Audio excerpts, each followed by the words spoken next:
Channel 159 in the car and on the SiriusXM app. Join me, Ward Stellick, and Scott Laughlin as we recap the night that was on NHL Morning Skate, weekday mornings at 7 a.m. Eastern on NHL Network Radio, SiriusXM 91. The biggest names in the game. Trying to get behind Ristolainen, walks in, put it between his legs, shoots it, score! NHL play-by-play on SiriusXM. Ray Hudson here with an important announcement. You can listen to your favourite SiriusXM FC shows on the all-new SiriusXM app, now available for all subscribers.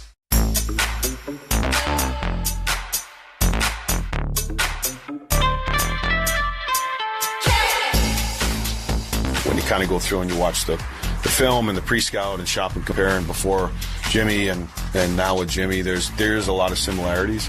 But I think the style of game that the players have, like they're a good team. John Hines on facing off tonight against the St. Louis Blues. That's who's in St. Paul tonight as the Wild return to home ice. Tom Ray joins me in the Al Shaver press box. Tom, before we even talk about the injury situation, let's go back to that two-game sweep out east. I said to Zuccarello, as impressive as those wins were in Florida, and that was impressive. They go into Sunrise, beat the defending Cup champs, beat the Tampa Bay Lightning, two really impressive wins. I think those two wins over Washington and Carolina were even that much better. Yeah, I agree with you, Kevin. The thing is, how good was it also watching Fleury beat Ovi in the shootout? That was great drama. Great. Yeah, it really was great drama, and it's great. But, you know, that game in Carolina, right from the drop of the puck, Minnesota had control of that game. They never let up. They didn't give away a lot of scoring chances. They didn't give away a lot of shots. They just played as a team, and that's the nice thing about it is this team right now is playing as a team. They're all working together. They are, and so too is the top line, as illustrated with the conversation with Matt Zuccarello. The three of them were on fire in that last game, especially Marco Rossi, now the NHL's number one star of the week. Yeah, and he should be. I mean, that line was absolutely terrific. Well, they have 10 points, I think, between them, and they also were a +3 each of the players, so that's a +9 there as well. But they really played well. And you know what? You talk about having chemistry with your teammates, and they certainly have the chemistry right now. That doesn't mean you can't fall away, but right now they seem to have that spirit that they're going to help each other, and they certainly have. And Rossi has been what a wonderful season he's having right now. He really has stepped up there. Good kid. He's worked hard to come back from that COVID situation where he had to sit out an entire year not doing anything. And I heard people say, well, we should trade him and so on, but you know what? Be glad you still have him because, you don't make a trade just to make a trade, and to lose him would be a big loss for this team, but I think he's pretty secure right now. Be glad you have him because of the people that you don't, especially due to injury, but at least on the back end, you get a big body back, and that's good news. Jake Middleton back after missing 11 games with a upper body injury. Yeah, it's interesting. I talked to him a number of times, and he kept saying, boy, hoping that maybe next week. And about a week ago, he said, I think I'm going to be ready. And one more week. Well, he was right on the money on that one. But he certainly adds an awful lot to this team, not just in his toughness, Kevin, but also in his appearance on the ice. What he does offensively, what he does defensively, he really works hard, and I think he's a real inspiration to the other guys on that blue line. Tonight marks the halfway point of the season, game number 41. It's flying by, and what an unexpected joy this has been through 41 games. What has impressed you most about this team that came in here with limited expectations? This team right now is at 54 points after 40 games. Last year they're at 38 points. That's a spread of 16 points there, Kevin, and that tells you an awful lot about what this team has done this year. People were asking me at the beginning there, what do you think? I said, you know what, I don't really know, but they might surprise you. Because we just don't know what we have at this stage of the game. But they have come in. Everybody was geared up right from the get-go. And I think that John Hines and his staff did a tremendous job at training camp. Just telling the guys, it's going to be a hard camp, guys. But because what you do on the ice is going to transcend to what you do during the games. And it certainly has. It's obviously paid off. Like Tom says, 25 wins, 54 points through 40 games. They've also won 3 in a row and 5 of their last 6 overall. When we continue, we'll look at the St. Louis Blues. Plus, we'll get you the starting goaltenders as the Wild host the Blues tonight in St. Paul. This is Wild Hockey presented by Xcel Energy.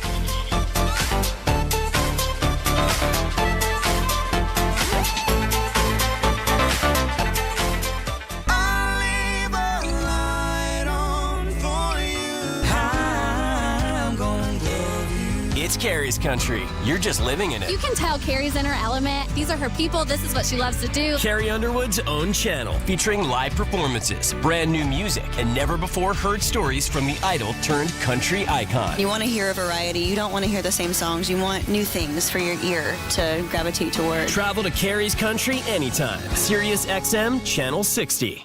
Join me, Fort Stellick, and Scott Laughlin as we recap the night that was on NHL Morning Skate, weekday mornings at 7 a.m. Eastern on NHL Network Radio, Sirius XM 91. The biggest names in the game. Trying to get behind, wrist the line, and walks in, put it between his legs, shoots it, score! NHL play-by-play on Sirius XM. Ray Hudson here with an important announcement. You can listen to your favourite Sirius XM FC shows on the all-new Sirius XM app, now available for all subscribers. Line Aho, look out, left circle, cross-ice pass. Gustafsson made the save on the Jansen, tight by Jarvis. We just need to be a little more on edge at home and just be a little better starting games at home. Like be a very hard home team to play against and be on the edge right away. Because on the road we just get going right away always.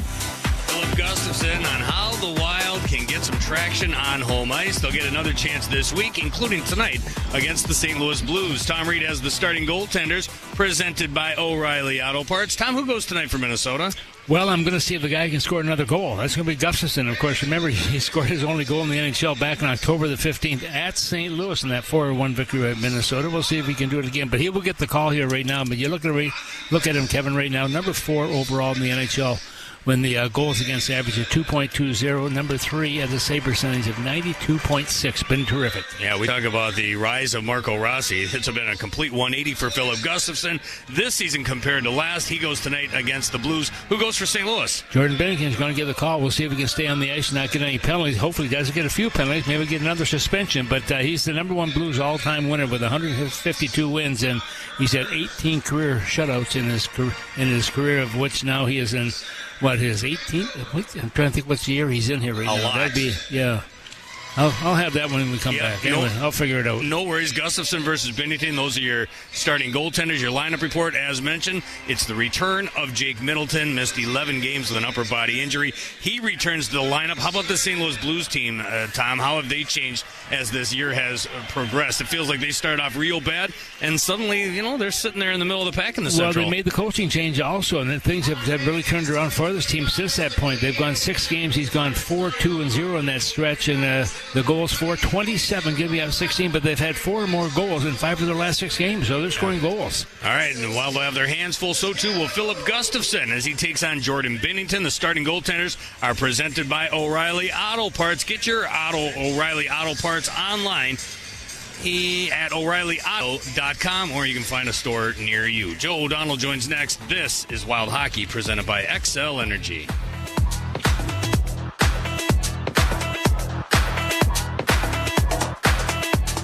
The Power Play with Steve Koulias. Vegas Golden Knights head coach Bruce Cassidy. What gets you excited when you see their team, really starting to function at a high level? Now you're bringing new guys in and creating a culture for them. I have always enjoyed that. Enjoyed it in Boston. Love it here. 2 organizations with great culture and winning sort of attitudes. And we're seeing some young guys getting a little more responsibility and handling it well. The Power Play, weekdays 3 p.m. Eastern on NHL Network Radio, Sirius XM 91, and the Sirius XM app. Join me, Fort Stellick, and Scott Laughlin as we recap the night that was on NHL Morning Skate, weekday mornings at 7 a.m. Eastern on NHL Network Radio, Sirius XM 91. The biggest names in the game. Trying to get behind, wrist the line, and walks in, put it between his legs, shoots it, score! NHL play-by-play on Sirius XM. The best hockey lives here. Burns gets it back, stick handles to the backhand, moves in front, score! NHL play-by-play on Sirius XM. The world's fastest game. Fire with a pass, and they score! John Tavares! Sirius XM NHL Network Radio. The following is an exclusive presentation of the Minnesota Wild, the National Hockey League, and the Minnesota Wild Radio Network.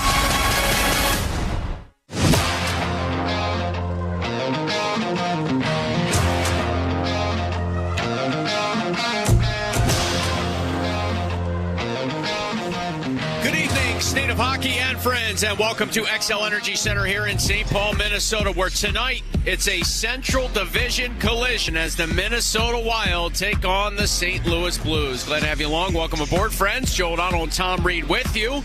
Successful road trip in the books for Minnesota, sweeping the two-game set in D.C. and Carolina. And, Tom, they're back on home ice, and I've got to know, in your opinion, how do they translate all this road success the team's having and bring it back to St. Paul?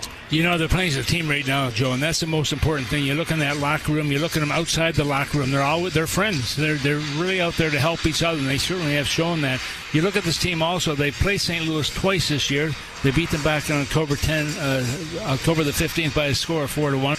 And then on the November the 19th, Minnesota won that one also 4-2. So they've done very well against the Blues. But the Blues are a different team now. They've a new coach. They've turned it around. They seem to have turned the corner, and they're playing with a lot of confidence right now in their game. Under Jim Montgomery, 10-6-3 their record. St. Louis a game above 500 overall. 3 points out of the final wild card playoff spot in the Western Conference. They lost Saturday, and Columbus did the St. Louis Blues by a 6-4 margin. As for the Wild, Saturday's shutout win, their third shutout victory of the year.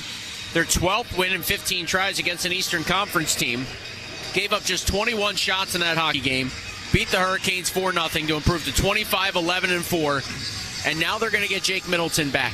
And you know Jake Middleton is going to want to put his mark on this game. Doesn't matter how long he's been out. Does he need to simplify it, though, his first time back? I think he does. He's got to slow down just a little bit. He's just anxious. There's no question. I've talked to him a number of times during this time that he's been on the sidelines, and he's anxious to get back into it. I think he'll do well, though. He really adds another offensive flair to Minnesota on that blue line. It's Gustafson and Binnington, the goaltending matchup. The Wild taking the ice. The puck dropped next in St. Paul. It's the Wild and the Blues. You're listening to Wild Hockey, presented by Xcel Energy. There's only one thing better than going to a Minnesota Wild game, and for me, that's breakfast. My breakfast always has to include Thomas's. They've got the crispy, warm nooks and crannies of a Thomas's English muffin, or sometimes I'll go with a crunchy on the outside Thomas's bagel. For me, Thomas's is the best way to start my day, and it should be yours too.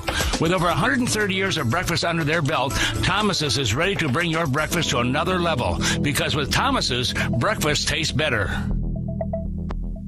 Traveling with the Minnesota Wild has never been easier. Introducing Wild Travel, a book seats experience, the official fan travel platform of your Minnesota Wild. It's your one-stop shop to bundle game tickets with flights and hotels, saving you up to 30%. With Wild Travel, you can customize your official Minnesota Wild package for any game and never worry about hidden fees. Plan your next trip today at bookseats.com. Wild Travel, a book seats experience.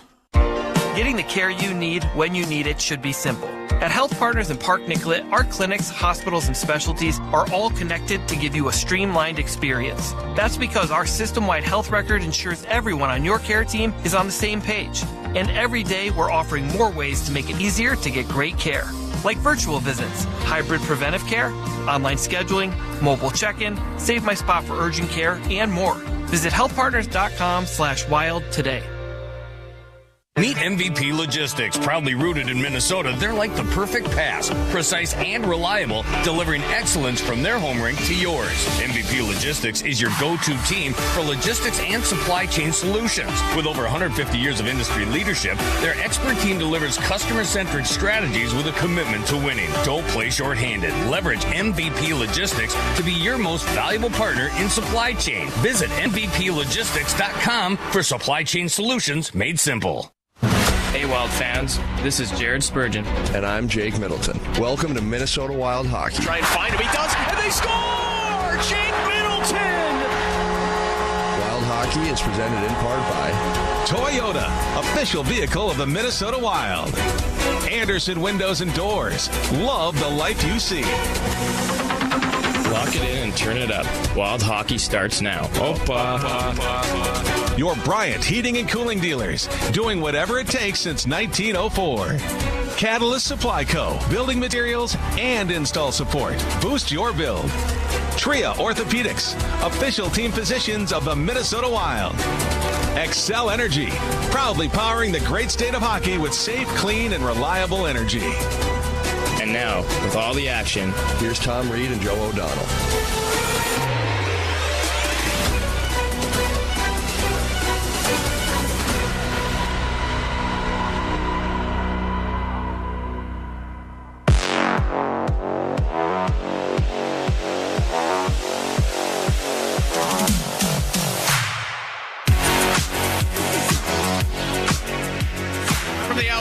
Press Box, Xcel Energy Center here in St. Paul, Minnesota. Joe O'Donnell, Tom Reed with you. The Wild and the Blues for the third time out of 4 in the season series. The first here in St. Paul. Philip Gustafson starts for Minnesota. Jordan Binnington, longtime nemesis of the Wild, gets the nod for the visiting Blues. And we'll see if the Wild can start this game properly. Tom, home ice success hasn't come, I guess, very easily for this Minnesota Wild team. The road success has been well documented. We'll see if the Wild can start on time here on home ice. Yeah, you're absolutely right, Joe. And you look at Minnesota, they have 25 points on the road, but they have 17 points at home. So hopefully that will improve. But right now, both these teams ready to go. Face off at center ice. We'll see what happens after 60 minutes of play or more. Wild from right to left on your radio dial in the opening period. Tonight wearing their green sweaters. The Blues skating from left to right in the first in their white uniforms. And early offside on St. Louis, 8 seconds in. Our first whistle. It'll be a long game. Yep. I'm here for it. As it usually is. But you look at these two teams. This is the 99th meeting between these two hockey clubs. Minnesota's record against the St. Louis Blues, 43, 34, and 21. And in this building in St. Paul, this is game number 50 for them. Minnesota's record is 26, 14, and 9. Boudreau, Foligno, Trenyon with Faber and Brodin for Minnesota. As Brock Faber flips one off the right wing dasher, Boudreau headmans, Foligno tips in. The Wild have scored first in each of the first 2 meetings, both times scoring in the first period. The lead in St. Louis, 1-0 after 20 in both games that they eventually won, as Tom talked about in the pregame. Justin Falk headmans for St. Louis. This is icing on the Blues after a long shot by Minnesota was blocked. Falk just hammering it down the ice. And Joe, go back to the game in Carolina. That first period was so good for Minnesota. Probably getting the best period that I remember in a long time that they have played. But they're getting off to a pretty good start here right now. Also, the passing, they've got the only shot on net at this stage of the game. Binnington making the save. Of course, he loves to play against Minnesota. A lot of a history between him and the Wild. The Wild kept the Hurricanes, NHL's top team in shots on goal, to just 21 shots Saturday. Off the face-off, Brodin to Faber. Out of the right wing corner now comes Boldy. Try to fire one up high. It deflects back out the center. As Zuccarello didn't attempt to play the pass. I think he thought it was intended for the left defenseman and Brodin. Here are the Blues now with Robert Thomas in tight, squeezing one towards the back post, grabbing a Colton Parayko, who played his 700th career game on Saturday. Now Thomas set up for a shot from a pass off the tape of Brandon Saad. That ends up in the netting, so his team has blocked an opportunity here in the first minute. Yeah, there's a couple of trees on that blue line for the St. Louis Blues also. You look at Parayko, 6'6", 228 pounds, and against Minnesota in the 39 games he's played, just 1 goal, but 15 assists in that stretch. But he brings that big body of his, that strength that you want from your defenseman. And when you get into the playoffs, that's where you need that size, especially in front of your own net. Draw here to the left of Philip Gustafson.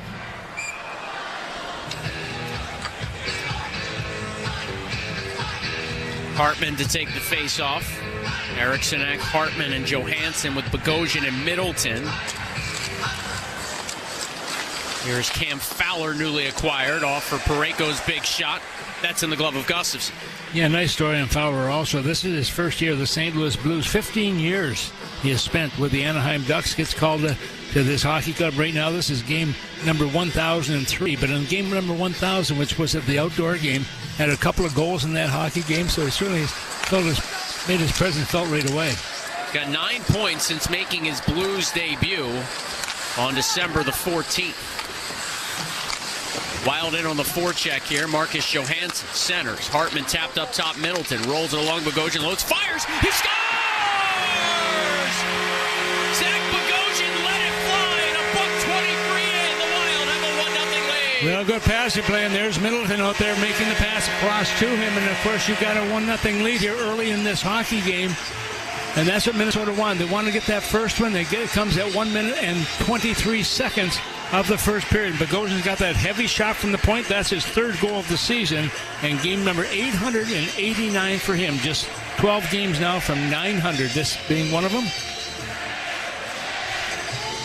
So 123, the time of the goal. Boy, an uncontested slap shot. Eriksson was to the left of Binnington. Colton Parayko's old defenseman might have taken away his eyes. Either way, the Wild a 1-0 lead.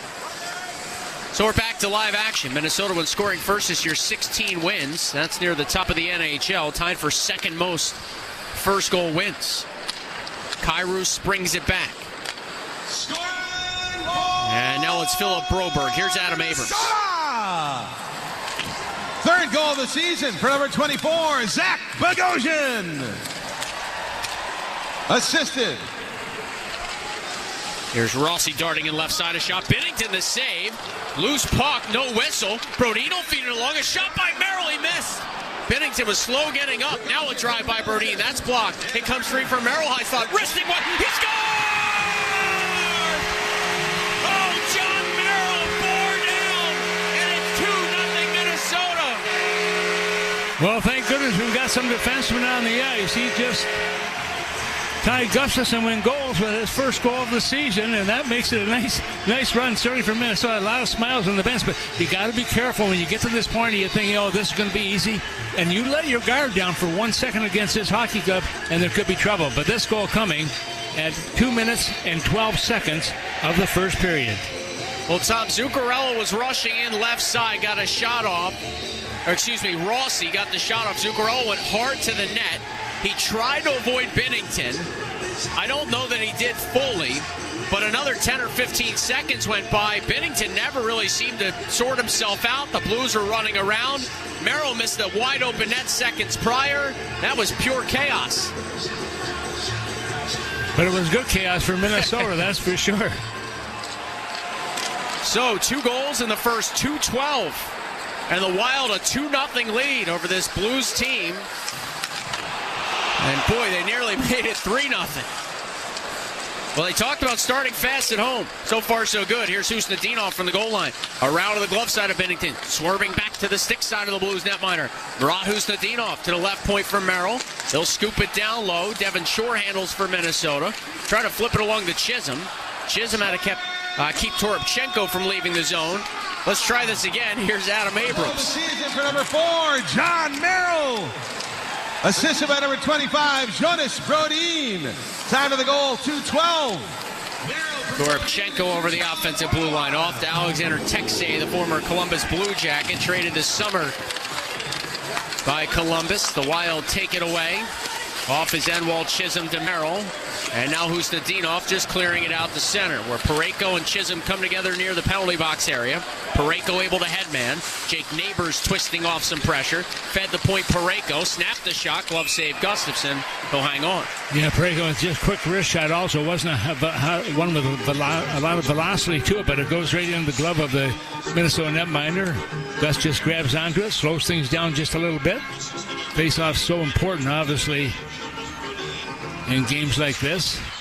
These two teams, of course, both being in the Central Division. You look at Minnesota right now, number 2 in the Central, and you've got the St. Louis Blues are number 5 over on the Central Division.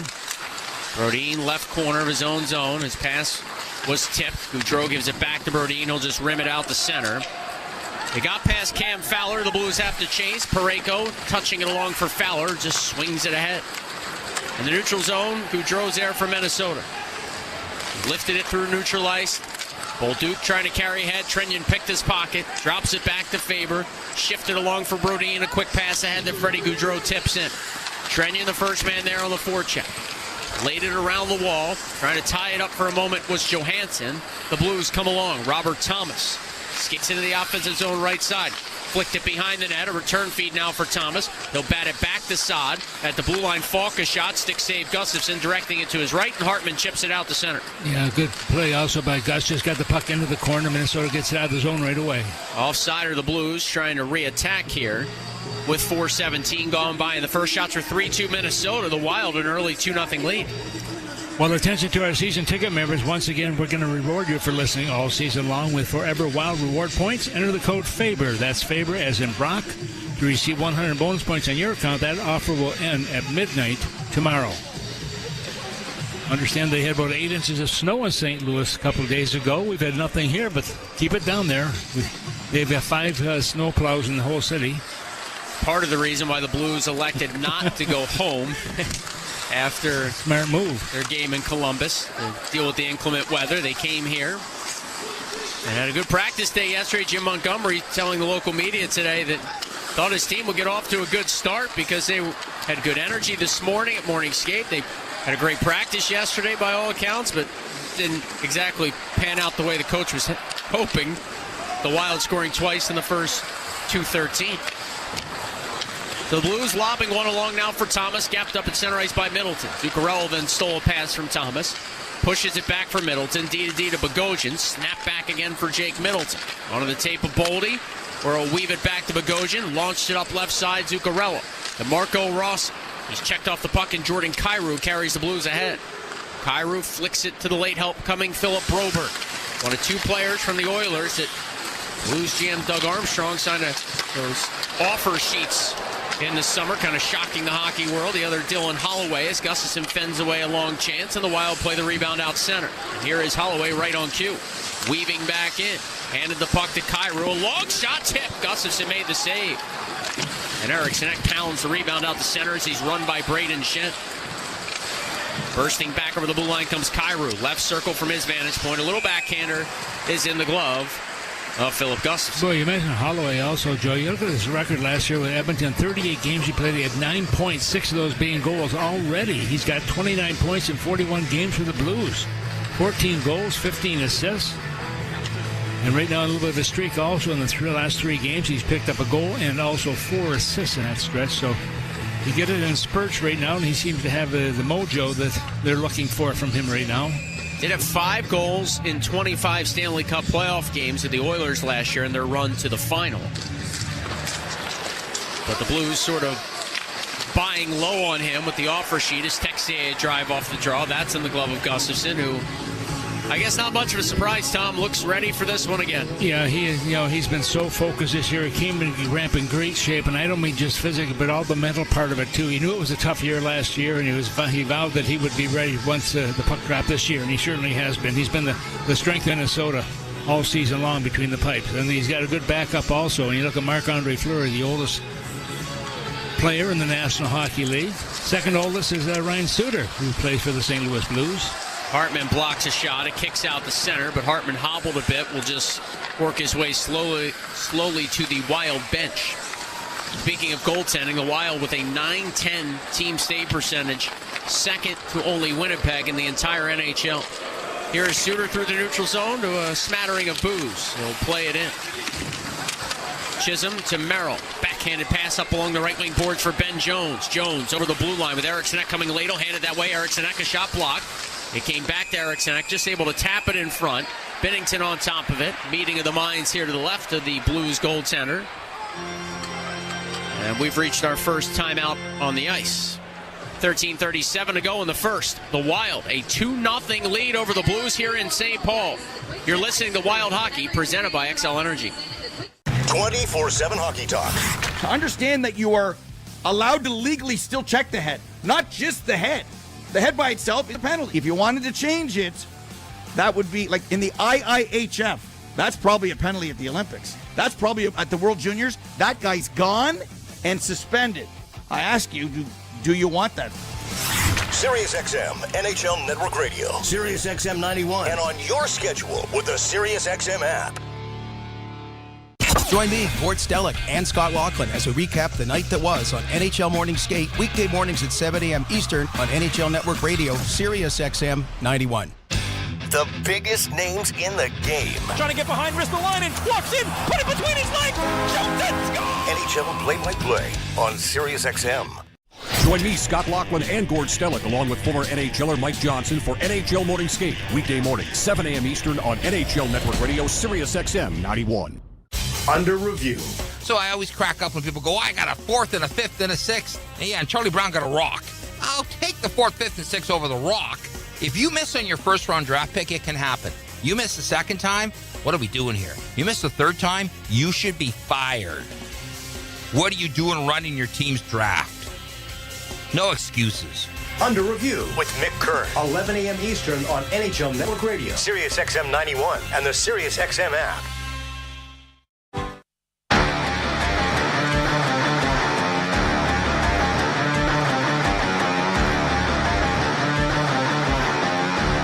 from St. Paul. A quick start for Minnesota. You look at the record now. They get their first goal at the 1:23 mark to make it 1-0 with Bogosian getting his third goal of the season. Then at 2:12, it became 2-0 with Johnny Merrill gets his first goal of the season from that blue line with Brodin getting the assist on that one. So Minnesota defensemen do a great job so far.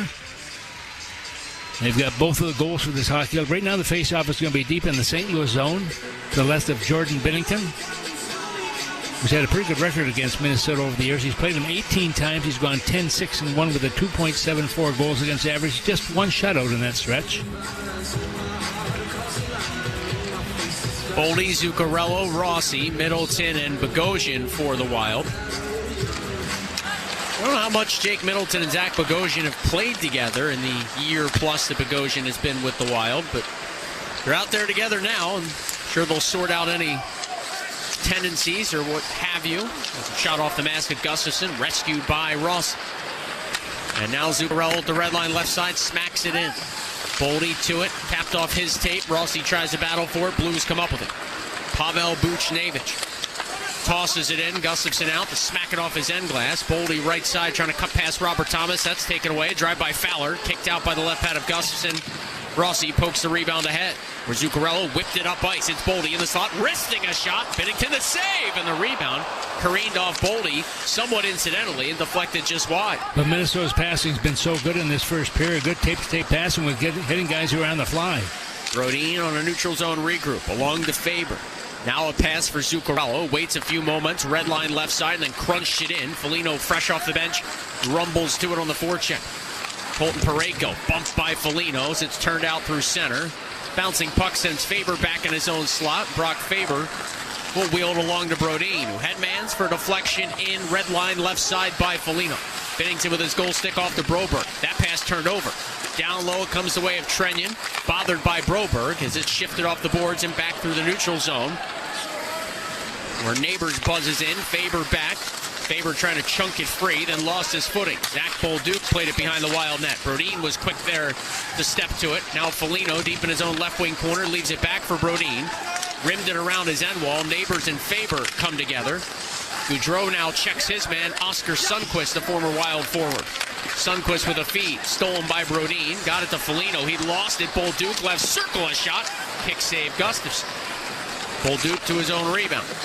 Zach Bolduc, the 21-year-old former first-rounder, plays it around the Wild end wall, where Foligno had some trouble getting it out initially and then did clear safely through center. A good skating game so far by both teams. Poke check at center by Trenyon. Allows Foligno to the loose puck, but he's caught on the backside by Broberg, and a 3-on-3 the other way. Here is Texier, putting it to the Wild slot for Toropchenko. He was met by Declan Chisholm. It comes off to Tucker. Tucker feeds Texier a long drive. That was batted down in front. Chisholm off the boards left side, held in by Texier. But he gave it right back to Chisholm, who goes D to D for Merrill. He'll headman, and it's chunked in by the Wild. 9 minutes gone by in the first. Shots are 8-5 St. Louis, so the Blues trying to get a lot of pucks to Gustafson's cage here, especially facing a 2-0 deficit.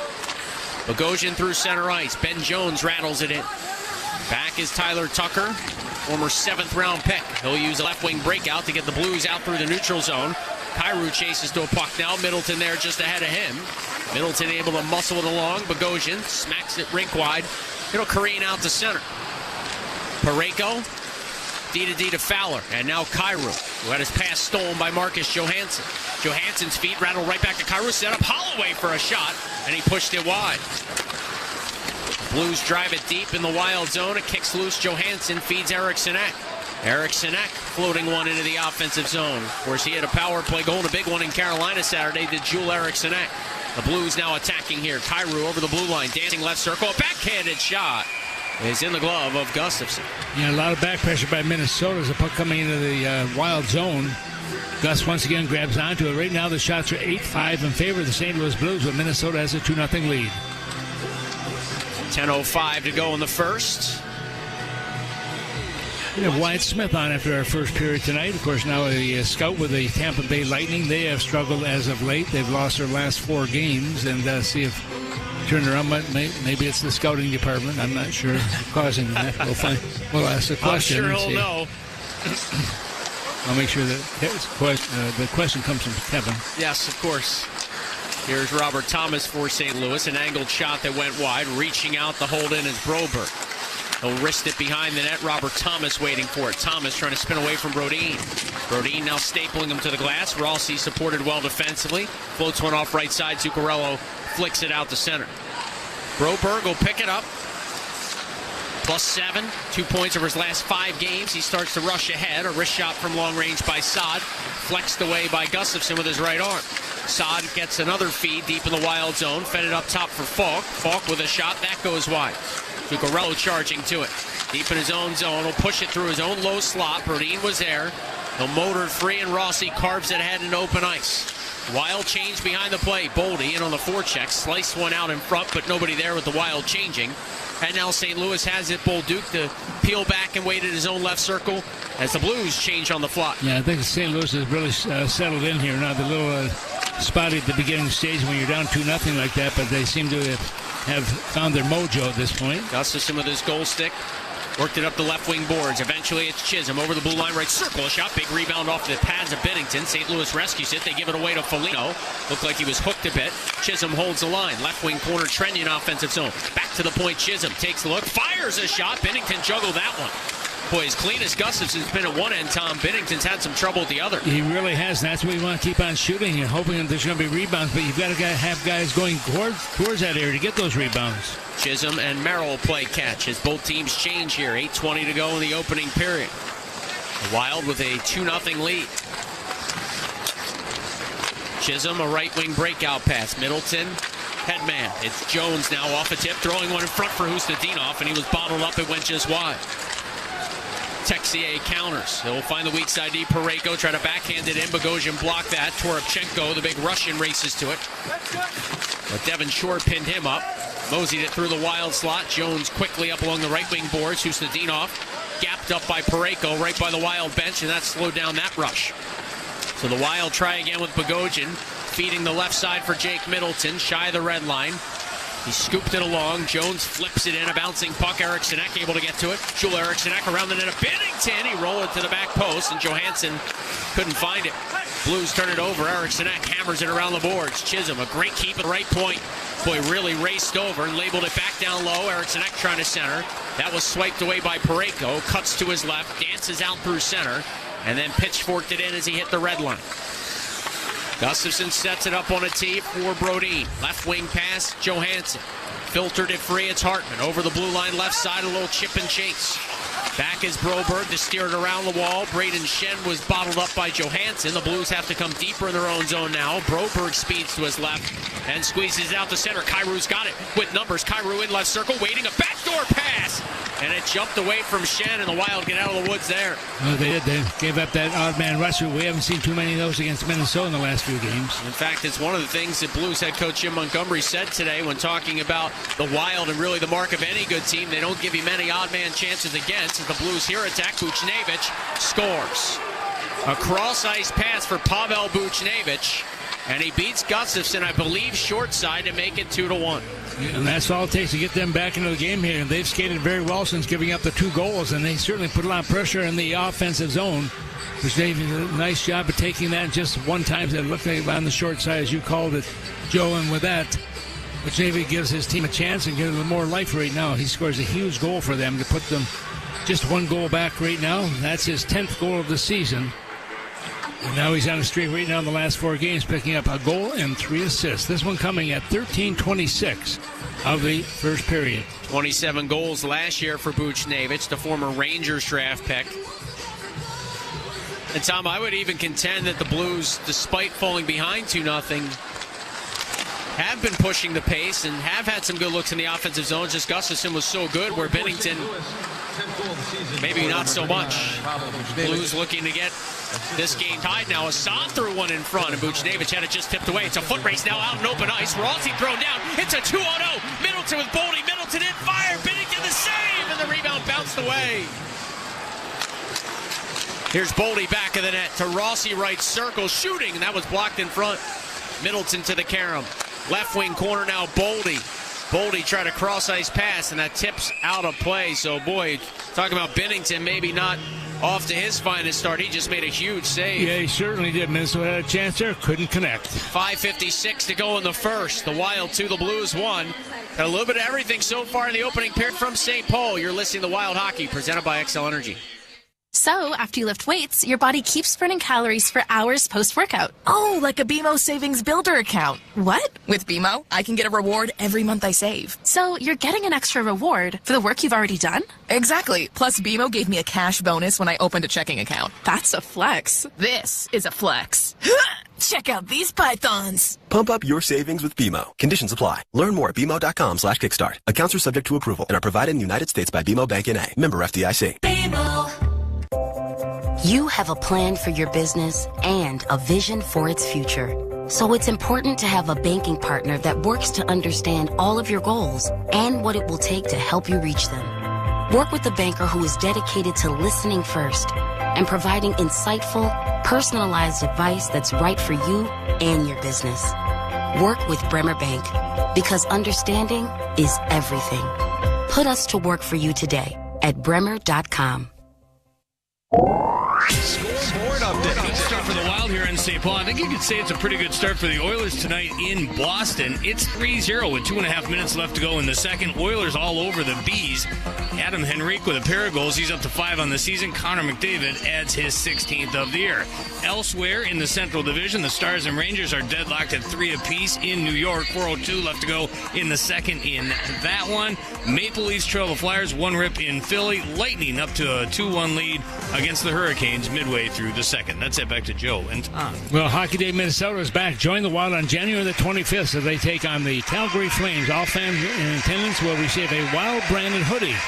Buy tickets today at wild.com/hockey tickets. Face-off is going to be deep in the St. Louis zone as they huddle in front of their netminder, Jordan Binnington. Face-off will be to his right with 5:56 to go here. Shots right now 11-9 in favor of the visiting team, but Minnesota has a 1-goal lead, 2-1. Off the tie-up. Blues emerge. Falk to Neighbors. Neighbors carries ahead. Skies it in. Brodin hustles it around his end wall. Trenyon turned it over. Sundquist a long shot. That rocketed wide. Brodin off his end boards to the right wing corner. Bogosian punched it off the boards. Trenyon flips it ahead. Ends up in the Blues bench. And a whistle with 5:36 left in the first. Yeah, just executing, come out in the own defensive zone. Minnesota trying to get that puck right on the stick. They move out of the zone, get that puck going north. And unfortunately goes into the bench area of the St. Louis Blues, and that'll keep the face-off on Minnesota's side of the red line, right in front of their bench. Wild winners of 3 straight, scoring 13 goals in that span. St. Louis has been scoring a lot lately, 14 goals over their last 3, and as Tom mentioned, 4 goals or more in 5 of the last 6 for St. Louis. As the puck ends up, it'll play again with 5:31 on the clock in the and first. That, once again, Joe, that gives you confidence in your team. You're scoring goals now. Now you just have to be able to play the defensive part of the game and keep the puck from going in the net. But the Blues have done a pretty good job on that stretch in the last 6 games where they've gone 4-2. But they scored 11 more goals than they have given up in those last 6. Tyler Tucker behind his own net. Left wing side Suter. Headmans. Deflected. Hit Declan Chisholm in his midsection. He was able to fight it along to Jones. Jones bumped off the puck by Toropchenko. Toropchenko's only goal this year came November the 5th. It's a guy that had 14, a career high last year. Like to get the big Russian going, you'd imagine. With the visiting Blues. Yeah, he's one of those trees I was talking about, 6'6", 222 pounds. Texier lost it at center because of the pressure of Husnudinov, who was a helper in the season series against St. Louis. And now through the neutral zone comes Texier. Plays it in. Holloway chased to it, lost it. Merrill to Chisholm. Nifty pass for Hartman. The Wild exit cleanly. Hartman skying into open ice. Johansson and Falk come together. No ice. Johansson left wing corner offensive zone. The final 4.5 minutes of the opening period. The Wild lead the Blues 2-1 here in St. Paul. It trickled free by St. Louis. Kyrou to Braden Shen. Then Broberg closed on by Brodin. And the Wild are back on this puck with Jonas Brodin twisting it loose, hoping for Eriksson Ek. Shen stepped to it. The Blues look to center. Holloway stick checked by Hartman. And the puck finds Marcus Johansson, who carries ahead, gains the offensive blue line, pumps it in. Hartman hustling to it just ahead of the South St. Paul, Minnesota native Justin Falk. Falk won that battle. Got it loose for Holloway. Barely onside here, Kyrou. Curling up left side, a drop pass with a lane. A shot by Fowler. Tipped on the way by, answered by Gustafsson. And Eric Sinek gets it just out the center. Buchnevich pushed it back in. Shen tries to carve it down low. Buchnevich on it from below the goal line. Try to center. That hit the skates of Bogosian. Zuccarello and Parayko come together, and the Wild now take over with Matt Boldy, lifting one rink wide. Bogosian tips along, and Eric Sinek at the red line right side filters it in. Yeah, both these teams skating right now. St. Louis certainly didn't let the 2-goal deficit stymie them at all. They've been working very hard. Minnesota trying to catch up a little bit in the shots department. Over the blue line, Zuccarello, offensive zone center for Boldy. A toe drag move and a pass. Chisholm try to go back across the green. That's blocked. Too many bodies in front. Blues dig it free. Buchnevich to Saad. Brandon Saad over the blue line, racing in, spins up at the hash marks, left it back, a shot by Thomas, blocked that hit Boldy. Thomas followed up with the drive, stopped by Gustafsson. He got the rebound as well with his left pad as Buchnevich was alone in front. Comes to the point for Tucker's drive. That's blocked, and Brodin will get it up and out the center. Yeah, when in trouble, get it out of the zone. Suter on a reset, curls back, feeds Tucker, once more to Suter. Yeah, that booing you hear is for Mr. Suter. Fans getting a workout. Neighbors dumped in the corner by Trenyon. Second on the team in hits. The only Marcus Foligno, his line mate. Getting to a chance in was Bolduc. That went wide. Neighbors to the left side. Suter swings it up. Tucker a shot. Tipped just wide in front by Bolduc. Wild running around a bit. Zach Bolduc keeps in. Try to feed the point. It leaks out the center. 2:10 to go in the opening period. Crazy to think the Wild up 2-1 might just need to get to intermission, but the Blues making a push here. Yeah, they certainly are. They really have picked up the pace since giving those first 2 goals. Middleton to Trenyon, skied along into open ice. The Blues are back to gather. Trenyon then blocked the pass by Texier. Texier stays with it, turned it over. Brodin looking for Trenyon. It rattled off his skates, and the Blues finally flex it deep into the Wild zone. Merrill off his end boards. Brodin to Foligno. Right through his own slot to Merrill. Carved it ahead. A ricocheting puck picked up by St. Louis. Texier over the blue line. Cuts through the high slot. Try to label one down low. Good read. And reach by Brodin to break it up. Trenyon gains the red line and sails it in. It's a Wild change. Devin Shore fresh off the bench. Bothers Binnington. Flips it around to the left side. Where Broberg headmans. Holloway had a clang off him. Gustafsson out with his goal stick. Sending it up for Shore. Hits the red line left side with just a few strides and then try to fire it in. 70 ticks to go in the opening frame. And the Wild from right to left on your radio dials. The Blues burst in with good speed. Kyrou a shot blocker save Gustafsson. Rebound chunked away and it just finds center ice. Holloway feeds it back. Cam Fowler to Braden Shen. Tapped off to Dylan Holloway. Lost it to Ben Jones. Jones through the neutral zone. Trying to step past Fowler. Nearly did. But Fowler able to reach in and pry it loose for Parayko, who carries St. Louis up ice. Big Colton Parayko lays it into the Wild zone. Chisholm to his left, deep in his own zone. Played it off the end boards. Brodin just settles it down, going right back to Chisholm. Once more Brodin. Final half minute of the frame. It's bounced along for Hartman. Over the blue line right side. Cross ice pass for Eric Sinek. It was a touch too far. Eric Sinek dug it free. Johansson swoops it to the point. Brodin across the blue line. Shifted it back down low as the Wild look to cycle in the final 18 seconds of the period. Johansson looking for Eric Sinek down below the goal line. Eric Sinek had to win the battle against Falk. Eric Sinek somehow maintained puck possession for a few more moments. Finally, St. Louis gets it out the center with 5 to go in the frame. Johansson backhands it right back in. That's going to take us to the first intermission. As Eric Sinek took a run first at Suter, then Buchnevich tried to bump him, all after the final horn. I'm surprised Eric Sinek in the middle of something like that. Not surprised it was 22. He was taking maybe just a little bit of a run at the horn. So the Wild 2, the Blues 1 in a very entertaining opening period here from St. Paul. Yeah, I'd agree with you, Joe. It was a fast-paced game, and look at St. Louis. They really put the Jets on in the latter part of that period. They were moving the puck in the offensive zone. Minnesota weathered the storm here. Got to pick up the pace a little bit more so in period number 2. Couple of goals by defensemen, Bogosian and Merrill, before the game was even 2 minutes and 15 seconds old. Those two goals separated in just under a minute by the Wild Blue Liners and Buchnevich, getting St. Louis back into this one at the 13:26 mark of period number 1. Shots in the first, 14 for St. Louis, 9 for Minnesota. Kevin Faldis will chat with a Wild player when we come back. Wyatt Smith will be Tom Reed's guest. So a lot to get to at the first intermission. You're listening to Wild Hockey, presented by Xcel Energy. It's soccer's most thrilling league. Only the Premier League can make you feel like this. And now every match is on the SiriusXM app. Can you believe it? From the title race. This is remarkable. Keeps this title charge on track, surely. To the relegation fight. The impossible may still be possible. Hear every English Premier League match on the SiriusXM app and talk about all the EPL drama on SiriusXM FC 157 and the SiriusXM app. The Power Play with Steve Koulias. Vegas Golden Knights head coach Bruce Cassidy. What gets you excited when you see their team, really starting to function at a high level? Now you're bringing new guys in and creating a culture for them. I have always enjoyed that, enjoyed it in Boston, love it here. Two organizations with great culture and winning sort of attitudes, and we're seeing some young guys getting a little more responsibility and handling it well. The Power Play, weekdays 3 p.m. Eastern on NHL Network Radio, SiriusXM 91 and the SiriusXM app.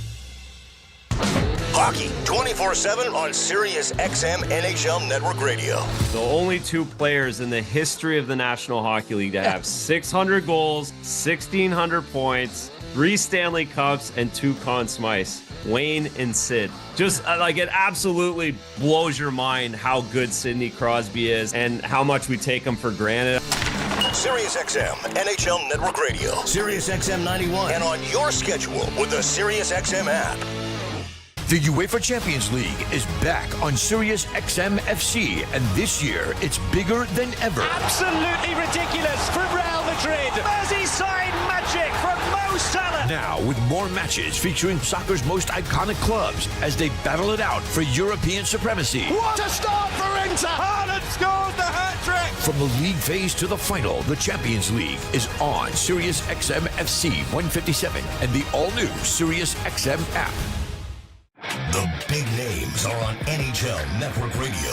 The Executive Director, Vice President of Hockey Operations for the NHL, Colin Campbell. The one thing that we're wrestling right now, when do you change a call? We talk about a listening device in the referee's ear. Do we make that next step? How more perfect can we make a game through video review and helping the officials on the ice?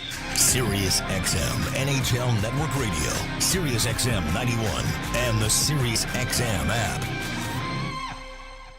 Join me, Gord Stellick, and Scott Laughlin as we recap the night that was on NHL Morning Skate, weekday mornings at 7 a.m. Eastern on NHL Network Radio, SiriusXM 91. Ray Hudson here with an important announcement. You can listen to your favorite SiriusXM FC shows on the all-new SiriusXM app, now available for all subscribers. The best hockey lives here. Burns gets it back, stick handles to the backhand, moves in front, score! NHL play-by-play on SiriusXM. To learn more,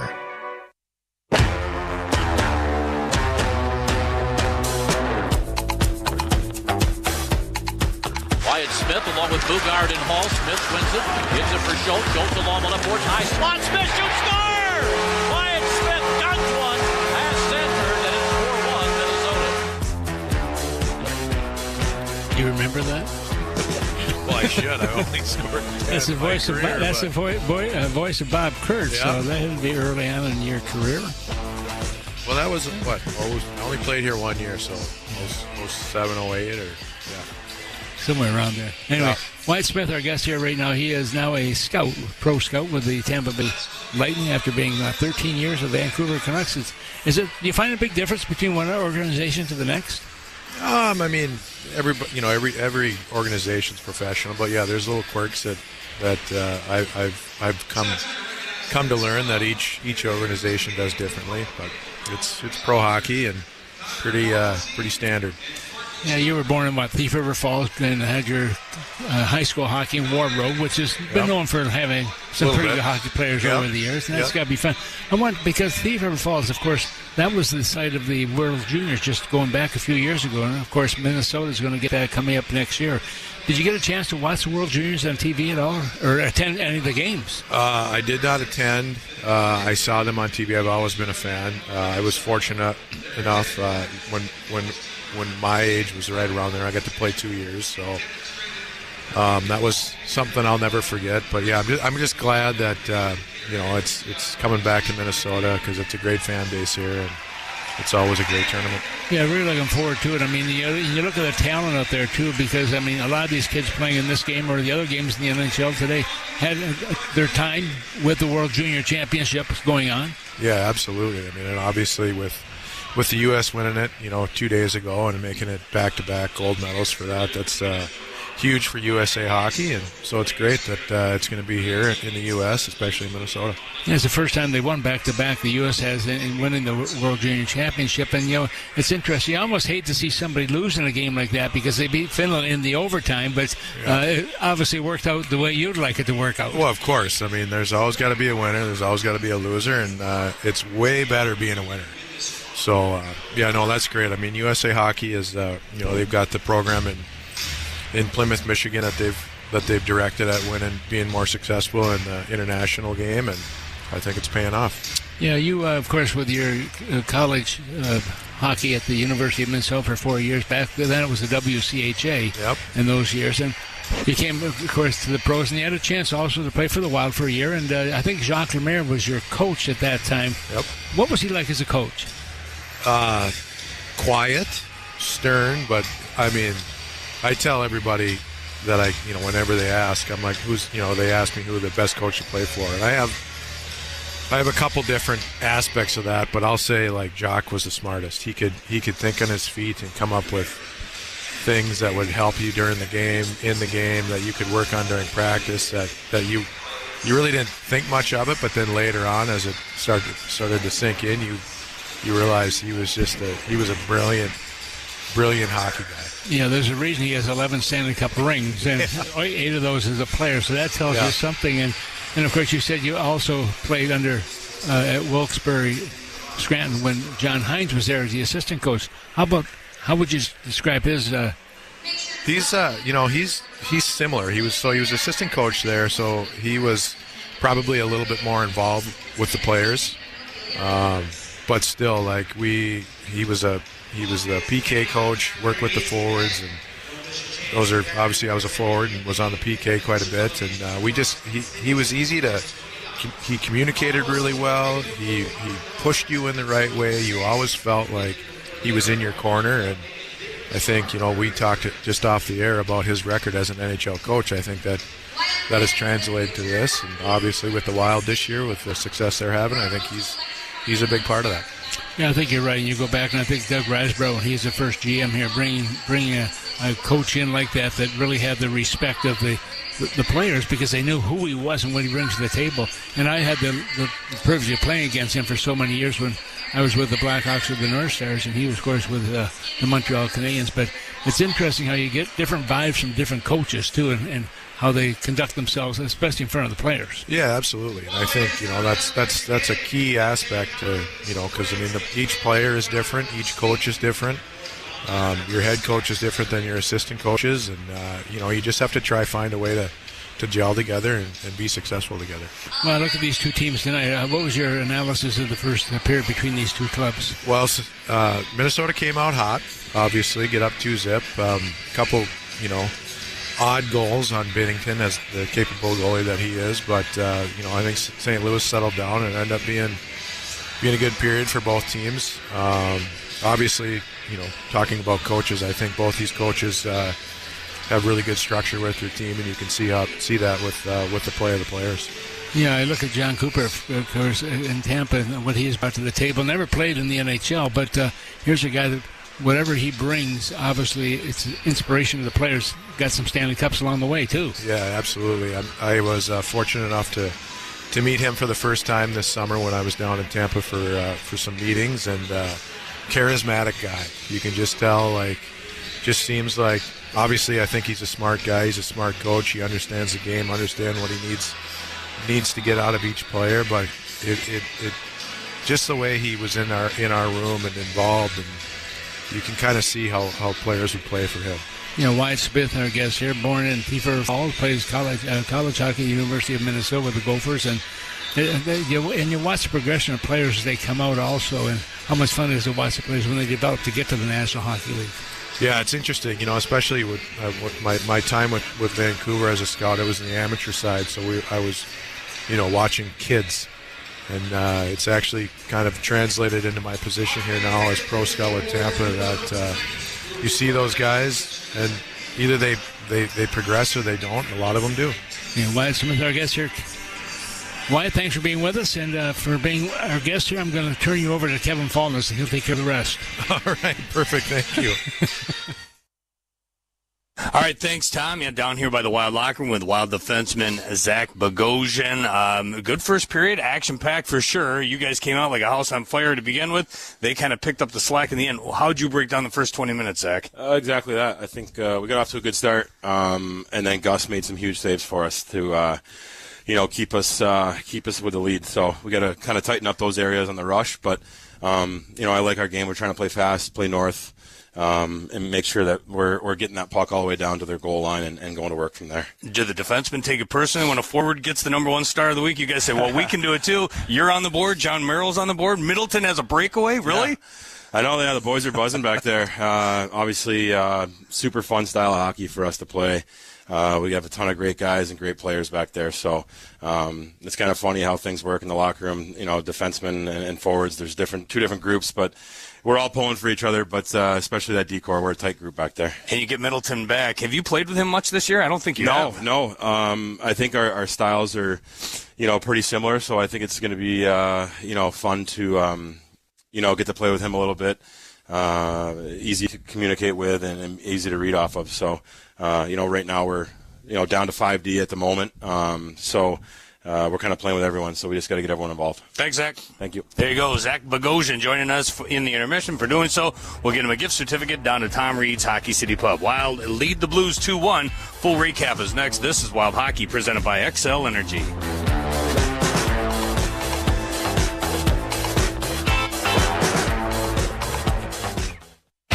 As the official partner of the Minnesota Wild, Enterprise is ready to go that extra mile. We're dedicated to the most dedicated fans in the game. And with us on your team, you can move forward with confidence, knowing we've got your back. We're always available with mobility solutions, whether you need a rental, replacement, truck, or even tailored business strategies. He scored! At Enterprise, your goal is our goal, and we're ready with the assist. No matter who you are or what you do, there's a Ford vehicle that can help you own the day. Make life on the go a walk in the park with the new Ford Explorer. Become the MVP of the work site with the unrivaled performance of a new built Ford Tough F-Series truck, the best-selling trucks in America. Or discover what it really means to adventure in the great outdoors with the new Bronco Sport. Whether it's for work or play, there's a Ford with a great deal waiting at your local Northland Ford dealers. Don't wait. Get behind the wheel of a new Ford today. Based on calendar year total sales. Getting the care you need when you need it should be simple. At Health Partners in Park Nicollet, our clinics, hospitals, and specialties are all connected to give you a streamlined experience. That's because our system-wide health record ensures everyone on your care team is on the same page. And every day, we're offering more ways to make it easier to get great care. Like virtual visits, hybrid preventive care, online scheduling, mobile check-in, save my spot for urgent care, and more. Visit healthpartners.com/wild today. Traveling with the Minnesota Wild has never been easier. Introducing Wild Travel, a book seats experience, the official fan travel platform of your Minnesota Wild. It's your one-stop shop to bundle game tickets with flights and hotels, saving you up to 30%. With Wild Travel, you can customize your official Minnesota Wild package for any game and never worry about hidden fees. Plan your next trip today at bookseats.com. Wild Travel, a book seats experience.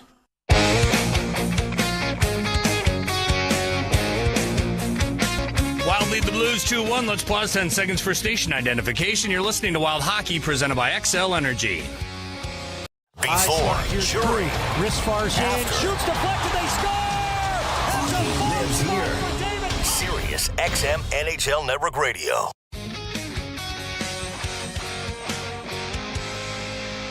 Wild 2, Blues 1. The second is next. This is Wild Hockey presented by Xcel Energy.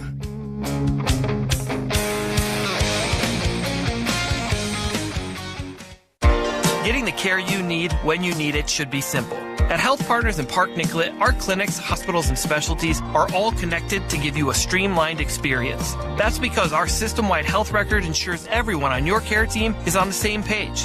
And every day, we're offering more ways to make it easier to get great care. Like virtual visits, hybrid preventive care, online scheduling, mobile check-in, Save My Spot for urgent care, and more. Visit healthpartners.com/wild today. Passing along energy-saving tips to your kids can make a big difference today and for tomorrow. Teach them to turn lights off when they leave the room, or why it's important to adjust a thermostat, even by a degree or two. Let your children be in charge and help them understand the value of energy conservation. Learning these simple yet important behaviors at a young age will help them take these energy-saving habits into adulthood. Visit xcelenergy.com/ways to save for more ways your family can help conserve energy in your home. At Anderson, we understand the challenges of builders and contractors better than most. Here's proof from real pros. The best service department is the one you don't need, right? But when you do, I know they're going to be there. The 400 series has earned my trust to the point where we have put it in our own home. When somebody says Anderson, everybody responds quality. Helping builders and contractors craft their legacy. Anderson, the #1 trusted window and door brand. Claims based on 2022 Anderson brand surveys of U.S. contractors and builders. Tommy, can you hear me? Join us each night for Tom Reed's Hotline. Simply text in your comment or question at 64686.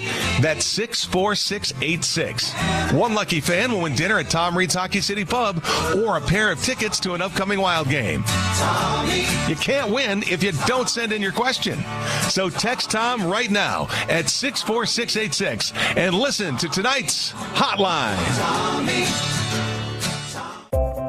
You have a plan for your business and a vision for its future. So it's important to have a banking partner that works to understand all of your goals and what it will take to help you reach them. Work with a banker who is dedicated to listening first and providing insightful, personalized advice that's right for you and your business. Work with Bremer Bank, because understanding is everything. Put us to work for you today at bremer.com. At the Home Depot, we know the world is a messy place. Keeping it clean takes science. That's why businesses everywhere have long trusted cleaning products from Ecolab to take on the toughest messes. And now, that level of clean is available for your home. Introducing Ecolab Scientific Clean, a full line of professional-grade cleaning products for all your home's needs, so you can clean like you mean business. Now available exclusively at the Home Depot. How doers get more done.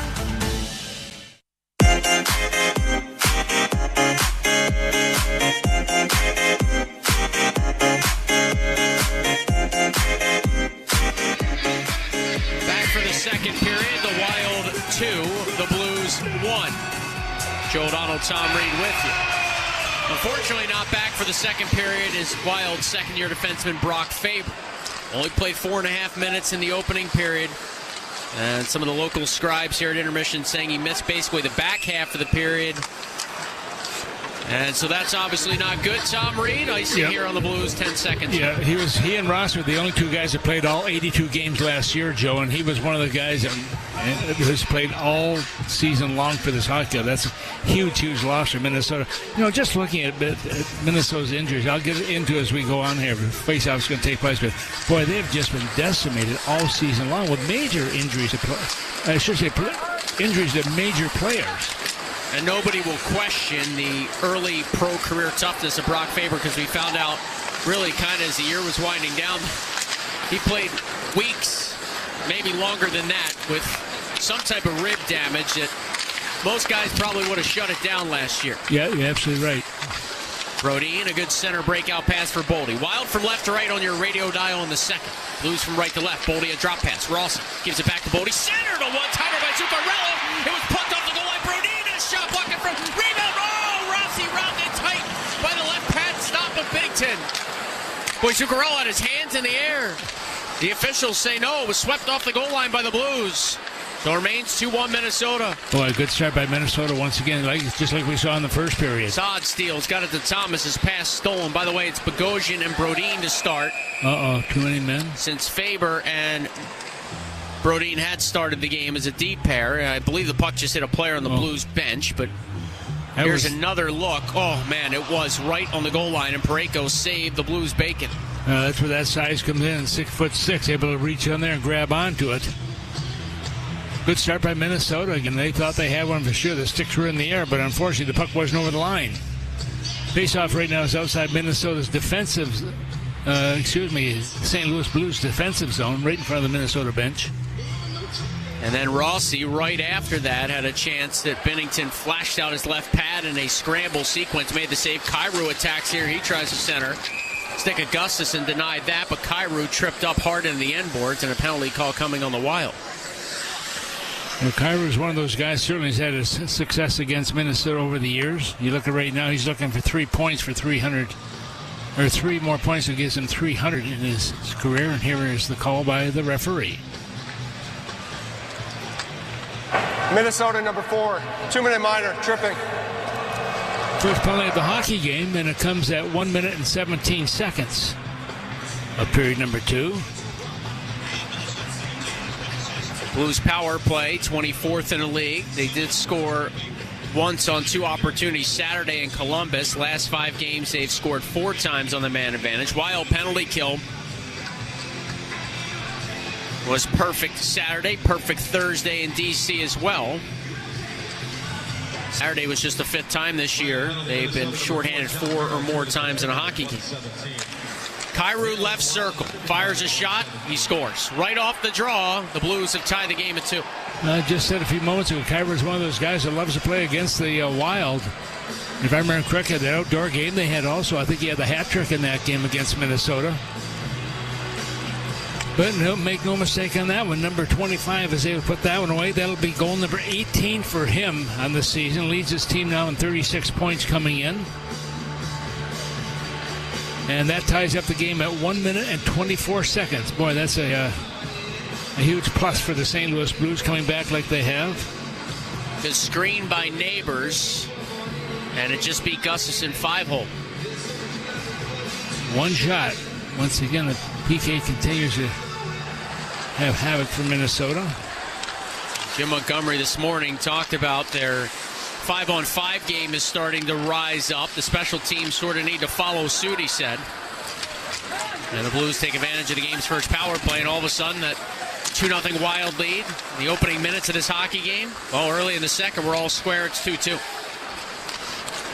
Foligno punches one to Gaudreau. Left circle, Freddie Gaudreau, a shot. Binnington makes a save. Yeah, Gaudreau coming in there and big right-handed shot also from that left side, bit of shooting angle, but Binnington able to grab onto that one. That'll keep the face-off deep in the St. Louis zone.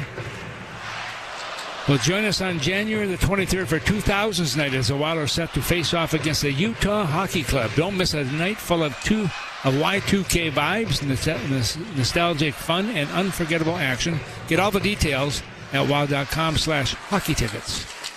Off the offensive zone face-off, Boldy, hog-tied, lost the puck. For number 25, Jordan Blues Kyrou. chiseled ahead. By number 72, Justin Falk, and number 81, Dylan Holloway.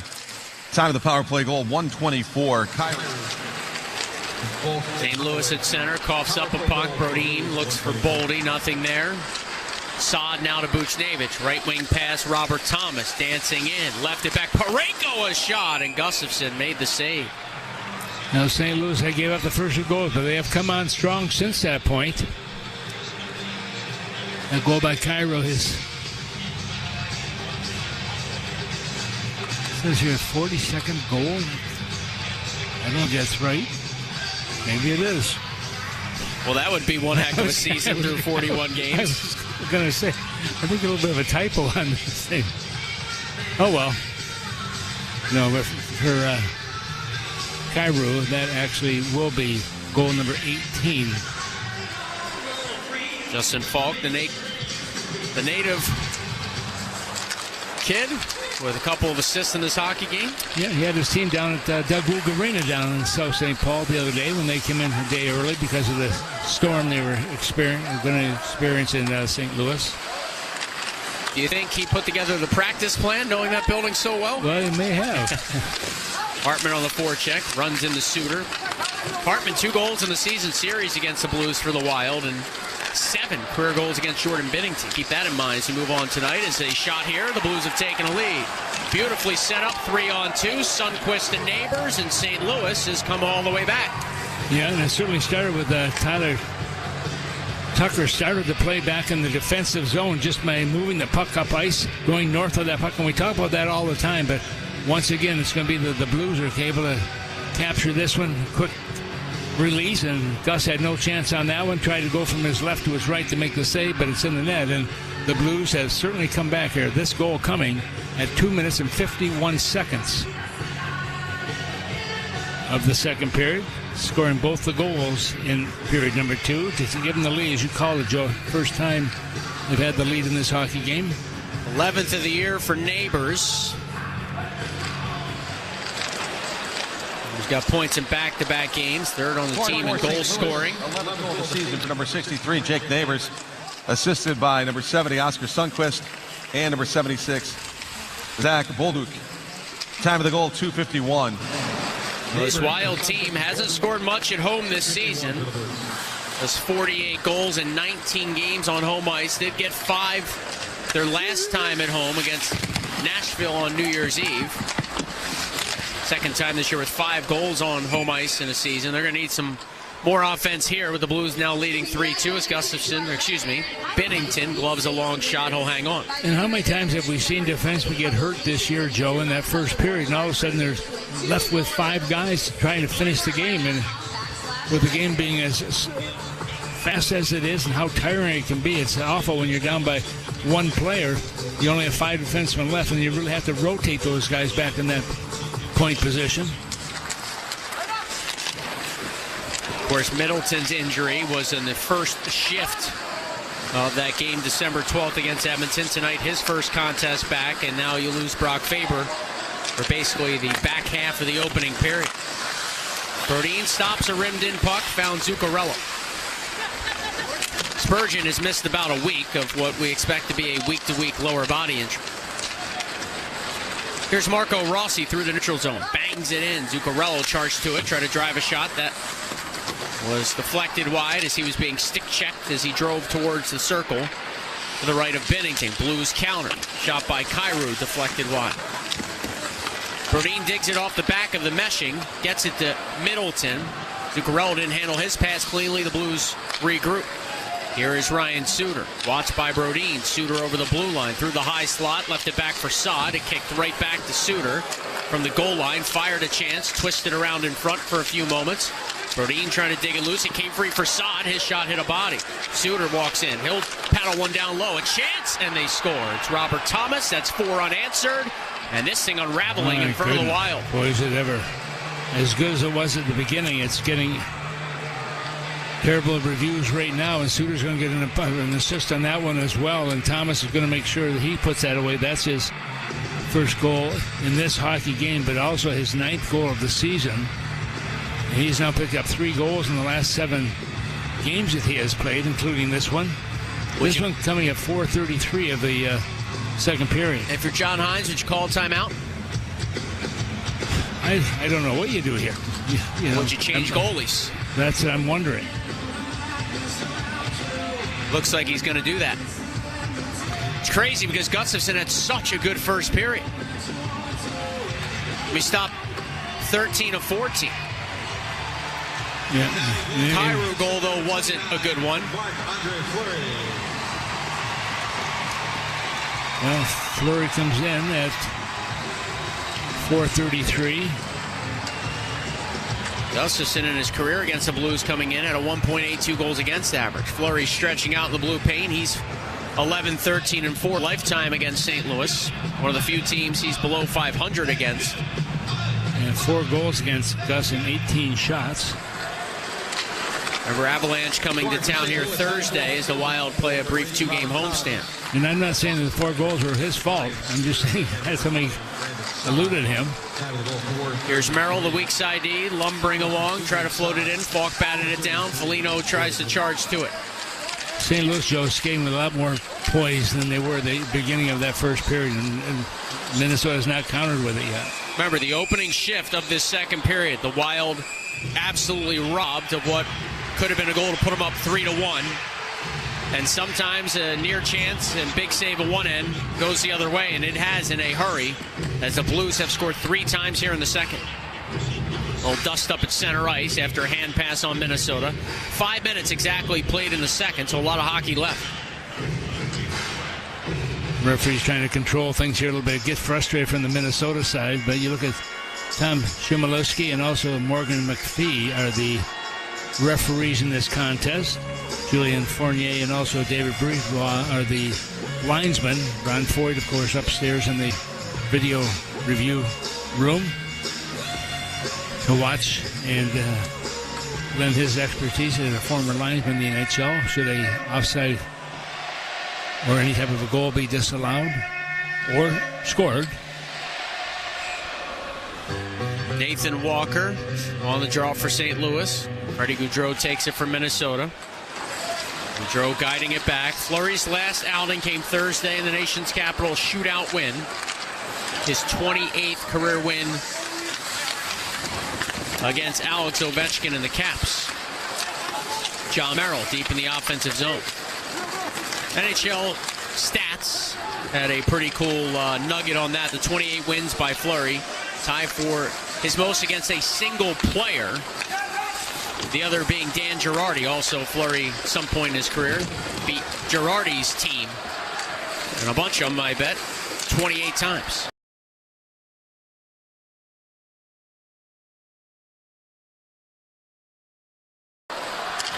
Here's a point shot by Parayko, gloved by Fleury as we welcome him to the contest with 14:19 left in the second. The Blues all of a sudden in front 4-2. Yeah, it kind of takes the air out of this building also. Fans want to see a winner. They got, of course, the Avalanche are coming here on a game on Thursday night.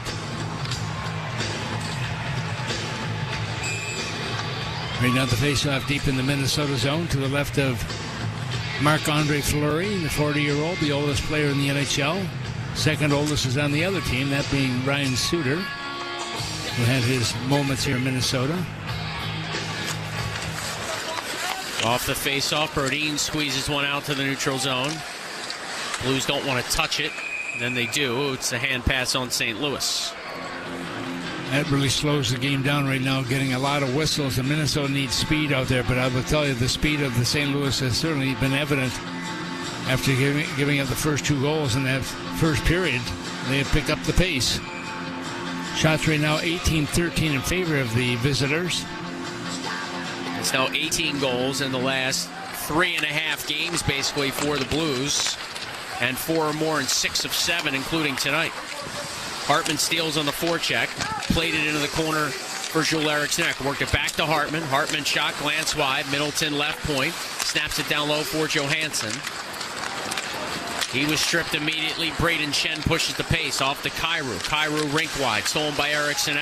Suter left point, held it in. His drive knuckled off a body. Brodin dug it away from trouble. Shakes it free to Hartman, who pokes it ahead. And it comes out to center ice. Eriksson looked like he was hooked a bit, slowed down at center. The Blues flip it back out to the neutral zone. Hartman now dances past some pressure. Carries in left wing side offensive zone. Ryan Hartman deep in the corner. Laid it back up top to Chisholm. D to D. Bogosian with a goal here tonight. Into the high slot. Boldy a shot. Glove save. Bennington.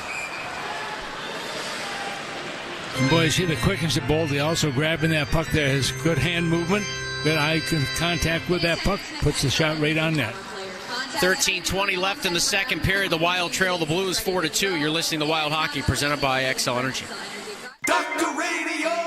From health and healing to breakthroughs in the lab, a world of expertise with understandable vocab. Doctors on the air with answers and care. Just a phone call away. They're always prepared. From the heart to the brain, every ache and pain, Dr. Radio's the name that's gonna keep you sane. Where science meets life, it's the perfect blend. From sunrise to night, the knowledge doesn't end. Hey, Deborah, how are you doing? I'm doing better now. Dr. Radio! Your health's best friend. Sirius XM Channel 110. The Power Play with Steve Koulias. Vegas Golden Knights head coach Bruce Cassidy. What gets you excited when you see their team, really starting to function at a high level? Now you're bringing new guys in and creating a culture for them. I have always enjoyed that, enjoyed it in Boston, love it here. Two organizations with great culture and winning sort of attitudes, and we're seeing some young guys getting a little more responsibility and handling it well. The Power Play, weekdays 3 p.m. Eastern on NHL Network Radio, Sirius XM 91 and the Sirius XM app. Join me, Gord Stellick, and Scott Laughlin as we recap the night that was on NHL Morning Skate, weekday mornings at 7 a.m. Eastern on NHL Network Radio, Sirius XM 91. The biggest names in the game. Trying to get behind Ristolainen, walks in, put it between his legs, shoots it, score! NHL play-by-play on Sirius XM. The best hockey lives here. Burns gets it back, stick handles to the backhand, moves in front, score! NHL play-by-play on Sirius XM. Well,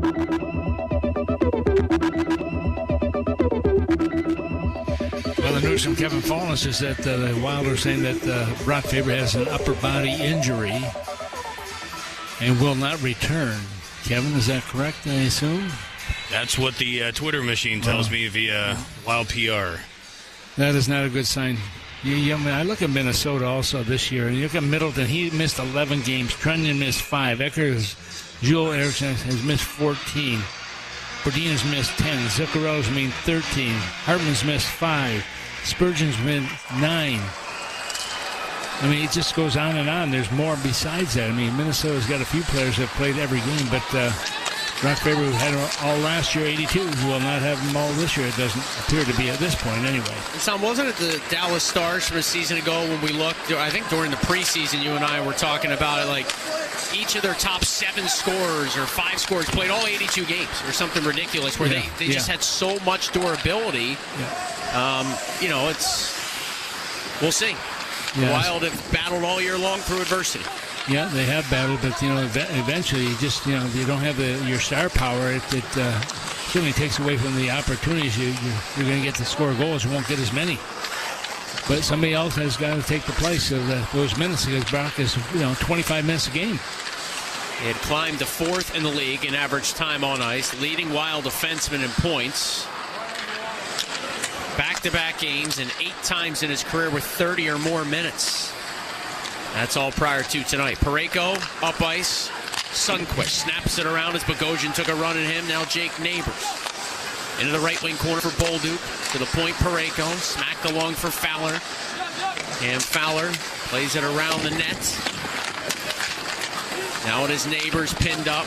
Bogosian to Brodin. Bogosian chiseling it free. Boldy hopes for Zuccarello. Wild can't get it out. Bolduc a long shot. That's in the belly of Fleury. No, Minnesota, certainly some of these fire's gone out of their skates right now. They've got to find a way to pick it back up again. And, you lose one player, but somebody else has to take that place. And hopefully they can do it collectively with those guys on the blue line. Right now the faceoff is going to be deep in the Minnesota zone to the right of Marc-Andre Fleury.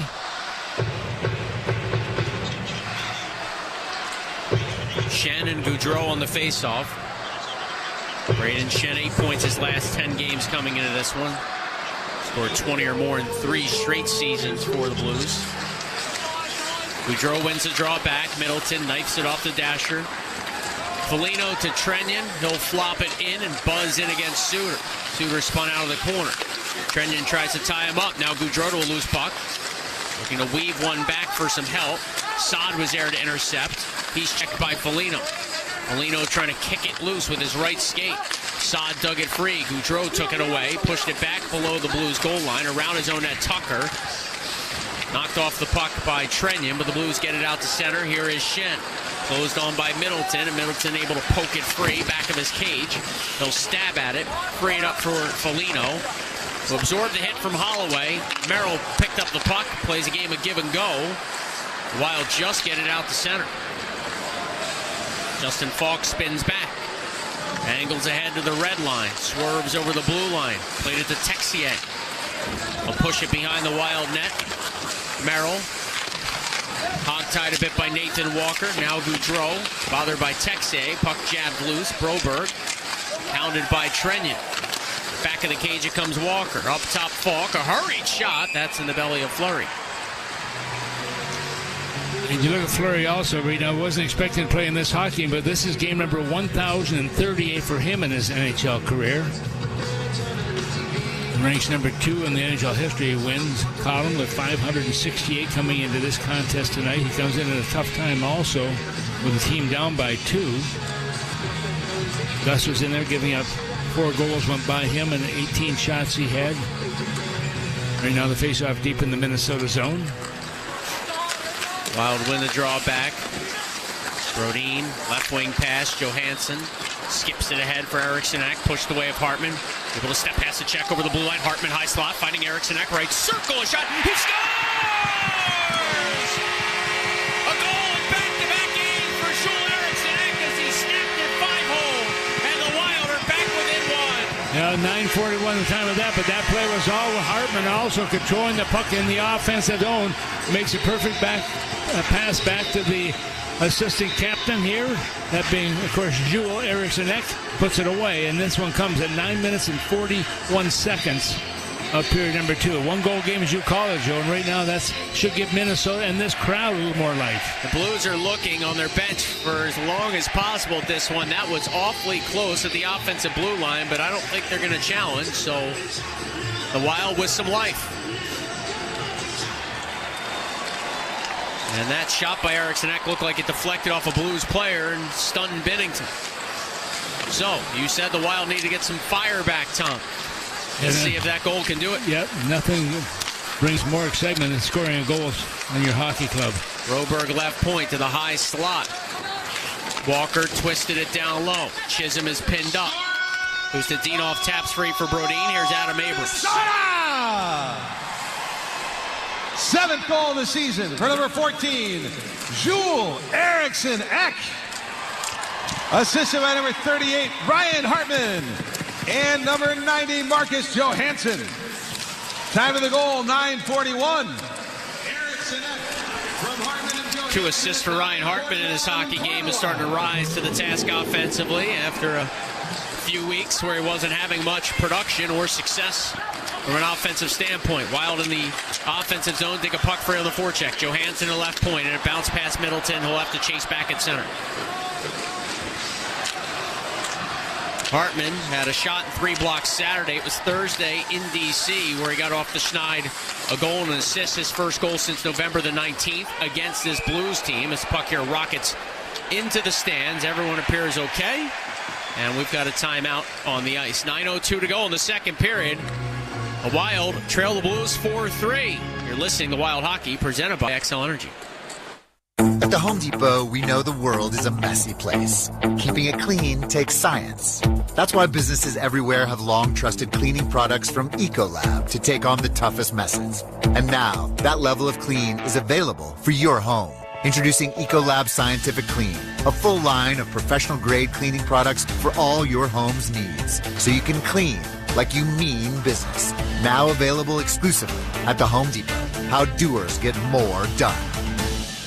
At Anderson, we understand the challenges of builders and contractors better than most. Here's proof from real pros. The best service department is the one you don't need, right? But when you do, I know they're going to be there. The 400 series has earned my trust to the point where we have put it in our own home. When somebody says Anderson, everybody responds quality. Helping builders and contractors craft their legacy. Anderson, the #1 trusted window and door brand. Claims based on 2022 Anderson brand surveys of U.S. contractors and builders. Scoreboard update. I know there's a long way between here and there, but if the Wild were to win tonight and the Jets were to lose, the Wild would pull into a tie for the top spot in the Central Division. That said, the Jets lead the Predators 3-0 tonight in Winnipeg. 7:02 left to go in the second. Amongst the goal scorers in the peg, it's Kyle Connor with his 23rd of the season. Flyers and Leafs, they're tied at 2 after 40 minutes of play. Lightning have taken a 2-1 lead at home against the Hurricanes. Penguins lead the Blue Jackets 3-2. And in New York, the Rangers are holding on to a 4-3 lead over the Stars. 4:05 left to go in regulation. Back to Joe and Tom. Well, according to this official sheet, we're looking at right now, Buchnevich has 40 goals on the season. Kyrou with 42, Naves with 42, Thomas with 30 and Eriksson Ek with 27. Something is wrong. Do you think they're going to set a record for most goals this season at this rate? They might set for most mistakes, maybe.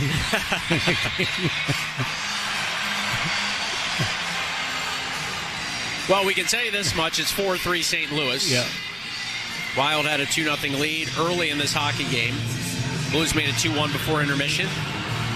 Then rattled off 3 more in the second. For 4 unanswered and a 4-3 lead. Eriksson Ek cutting that deficit. A save by Binnington on a nifty tip in front. As Hartman lifted a long shot through traffic. Neighbors fires it in the other way, and the Blues chase to it. Sundqvist and Neighbors. Bumped by Middleton. Bolduc with a pass, and then came right back to him. He ricocheted one towards the front of Fleury's cage. The veteran goaltender fought it off, and Johansson comes the other way, bouncing it in on Binnington. Parayko leans on Eriksson Ek. Johansson to lose puck back of the net. Marcus Johansson from low to high. At the right point is Bogosian. Smacked it along for Merrill. Merrill carving it free Eriksson Ek.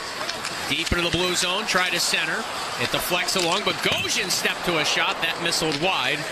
And Bolduc will chisel it out to center. Joe O'Donnell, Tom Reed with you. 8 minutes to go in the second period. The Wild from left to right on your radio dial down a goal.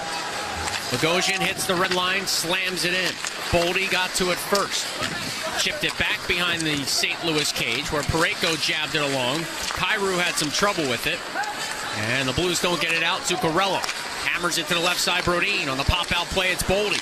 Once more to the high slot. Zuccarello a shot. That's in the chest of Binnington. Yeah, just trying to get players in front of Binnington right now. Binnington able to get down nice and low. See that shot coming in, puts it in the midsection, holds on to it, and that'll bring the face-off to his right and allow St. Louis to make some player changes on the ice. I'm not seeing anything moving on the Minnesota side right now. As we told you, Brock Faber only played a little over, 4.5 minutes in that first period, and is not on the bench anymore. We've got a report that he will not return with an upper body injury.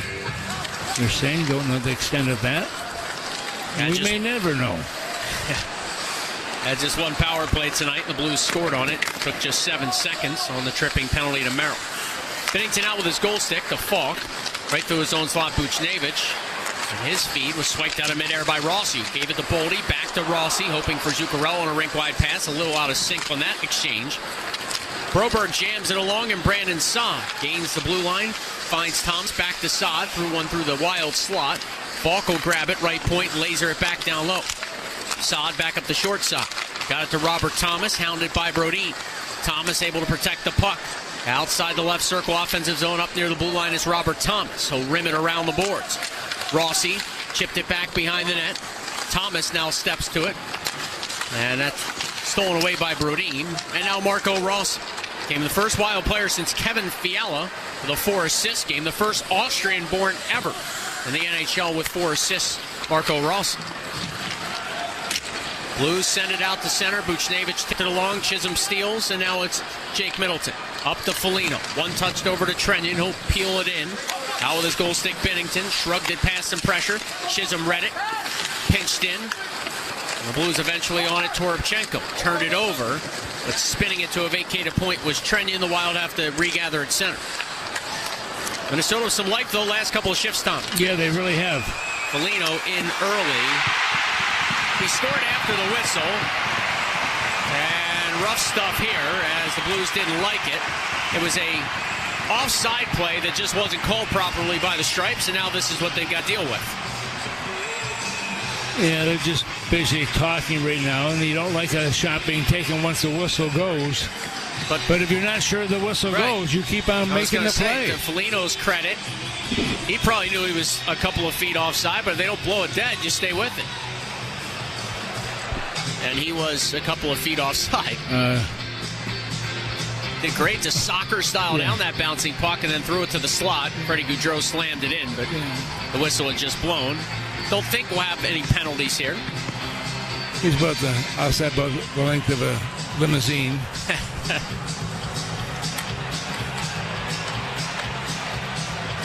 So 6:13 left in the second period. The Wild remain down 4-3. A lot of the crowd still standing because some of them thought that was a good goal. The rest were excited by the scrum. I was watching the video yesterday, some of the old footage of Chicago and Minnesota and the bench clearing brawls and the fighting and everything else. And the league, and we always said as players, you can't stop it. It's going to happen. It's an emotional game. And then the league came by and said, well, anybody who has a bench clearing brawl, it's a $100,000 fine. We have not had one since. And that's going back 20-something years ago. Did you see yourself in any of those videos? Not the ones I was looking at, but I have been involved in a few of those. Devin Short, center ice for Minnesota. Red line left side, snaps it in, kicks around the glass. Usadinov tries to keep in against Toropchenko. Now Nathan Walker, slowed down at center by Middleton.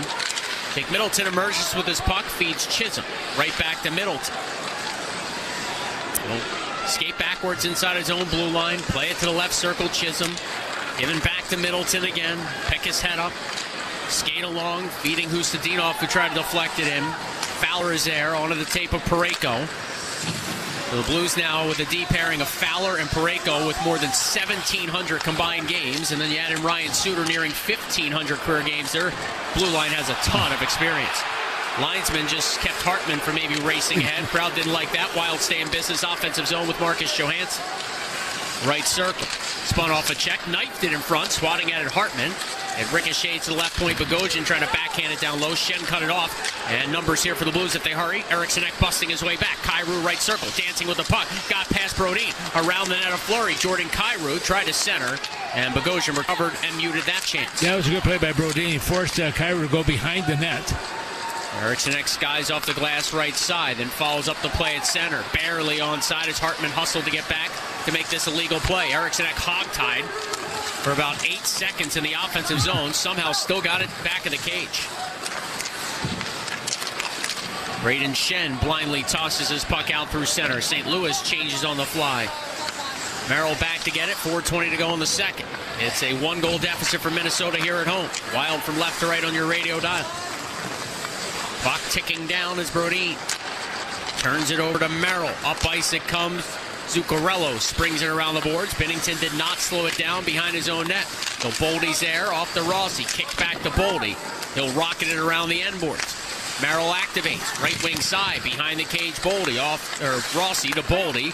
Those two continue to play catch. Boldy now lasered one over the crossbar. Merrill waits for it right point. Connecting onto the tape of Rossi. Bounced along Zuccarello. Flicked it behind the cage. Merrill will chase all the way to it and spring it back around looking for Boldy. It was jumped on the play by Thomas. Thomas just pushed it past Zuccarello, and the Blues come ahead with Parayko. Stared down by John Merrill. But that goal by Eriksson though really seemed to change the complexion of this game from a Minnesota perspective, Tom. Yeah, you're absolutely right. I was just going to mention that. The fact that you see the confidence level come up a little bit higher for Minnesota right now, which is what they need. Boldy with a pass rink wide. It was errant. Sundqvist ended up in a heat, but he did tap along for Neighbors. Neighbors trying to step past Chisholm. Nothing there.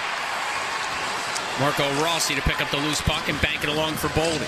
Boldy hits the red line, curled off ahead, found Chisholm. Chisholm weaved past some pressure, threw it into the blue zone. Behind his own net, Suter just pushed it past Trenyon's forecheck pressure. Now Falk to give it back to Suter, and a chorus of boos again.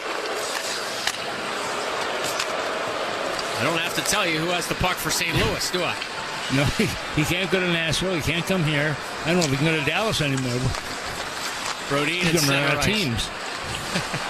Head man for Foligno. That didn't connect cleanly. Chisholm to Gaudreau. Safe play, just scooping it ahead. Suter and Foligno after. Foligno won the race. Suter tied him up. Two bodies from each team in there to the right of Binnington with 2s on the clock in the second. Holding in for a moment, Gaudreau. A giveaway by Bolduc. Trenyon has a clean look and a shot stopped by Binnington. Blocker save there. Trenyon banks the rebound up top. Bogosian. D to D. Brodin stepped into a one-timer. Tipped down in front. And Freddie Gaudreau couldn't get to it. Bolduc sends it around. Bogosian wins the foot race. More pressure by the Wild in the offensive zone. Trying to tie this game up. Blues content to play it all the way down for an icing call with $1:48 left in the second. And the whistle go. Well, Tom Reed's hotline is back tonight and most nights following the second period. Text in your comment at 64686. That's 64686. And one random listener will win a pair of tickets to see the Wild and Avalanche on Thursday night, just a couple nights from now. Once again, that code is 64686. Sorry, Tom. Suter and Falk have each been out a minute 40 or longer. The Blues defense. Off the draw, a scramble here. Johansson to the point. Middleton has a lane, skates across the blue line, fires, rocketed one high and wide. Falk to the carom. Lost it because of the pressure of Eriksson Ek. Johansson rolls it around. Left point Middleton. Taps free. Hartman in some trouble. Played it to Bogosian, but it drew him out the center. Blues trying to get some fresh bodies out. Wild quickly re-attack Bogosian. But the pass was blocked. Came back to him. Will scoop into the cross corner. Left wing side Eriksson Ek. Banked it around the wall. Hartman outside the right circle. Feathers it free. Johansson. To the point Bogosian. Back off to Johansson. A drive. Hit a couple of bodies in front. Skips free for Nathan Walker, who gains the red line and fires it in. Bogosian trying to quickly hurry it ahead. That was blocked by the Blues' Cairo. Eriksson Ek stole it from him. Johansson swings back. Marcus Johansson deep in his own zone. Left wing side. Lasered it out to center. Rossi picks it up. Try to rifle it in. Hartman does follow up the play, getting it deep. Binnington leaves it on a tee. And here's Cam Fowler to Parayko. Up ice it comes. Over the blue line, Cairo saunters it down low. A half minute left in the frame. Merrill off the boards. Had it poked by Fowler deeper in the wild zone. So this time it's Brodin to try the left wing side. Zuccarello cruised it ahead. A great pass. Boldy sprinting through the slot. Fired a shot. With a lot of traffic, Binnington got knocked down. And that puck just trickled wide. Not sure what it hit. 15 ticks to go. The Wild steal at center. Rossi. Rink wide for Boldy over the blue line. Flexed it ahead. Brodin pinches in. 7 to go in the period. Brodin center. Zuccarello found on his chance. Holloway squeezing it ahead. 3 seconds left. Shen caught it center by Zuccarello. And that is going to take us to the second intermission. Well, Minnesota got stronger after that goal, no question about it. They have more chances now in that second period. Right now the shots are 21-20 in favor of St. Louis, who still have that one-goal lead also. We head into the locker room, get ready for period number 3. Boy, it looks like on another look at that replay, the last chance by Boldy either hit Parayko or Rossi on the flyby as both players are getting to the front of the net. So much better back half of the second period for the Wild, but they're still down a goal. It's 4-3 St. Louis after 40. We'll take a break. You're listening to Wild Hockey, presented by Xcel Energy. Sports Grid Radio on Sirius XM has you covered this college football season. The college football semifinals are finally here. Notre Dame versus Penn State, Texas versus Ohio State. The Buckeyes are a 5.5-point favorite over the Longhorns, and the Fighting Irish are 1.5-point favorites over the Nittany Lions. Make sure you tune into Sports Grid Radio to stay up to date on all the latest. The place to get the winning edge over the sports books this football season is Sports Grid Radio. Channel 159 in the car and on the Sirius XM app.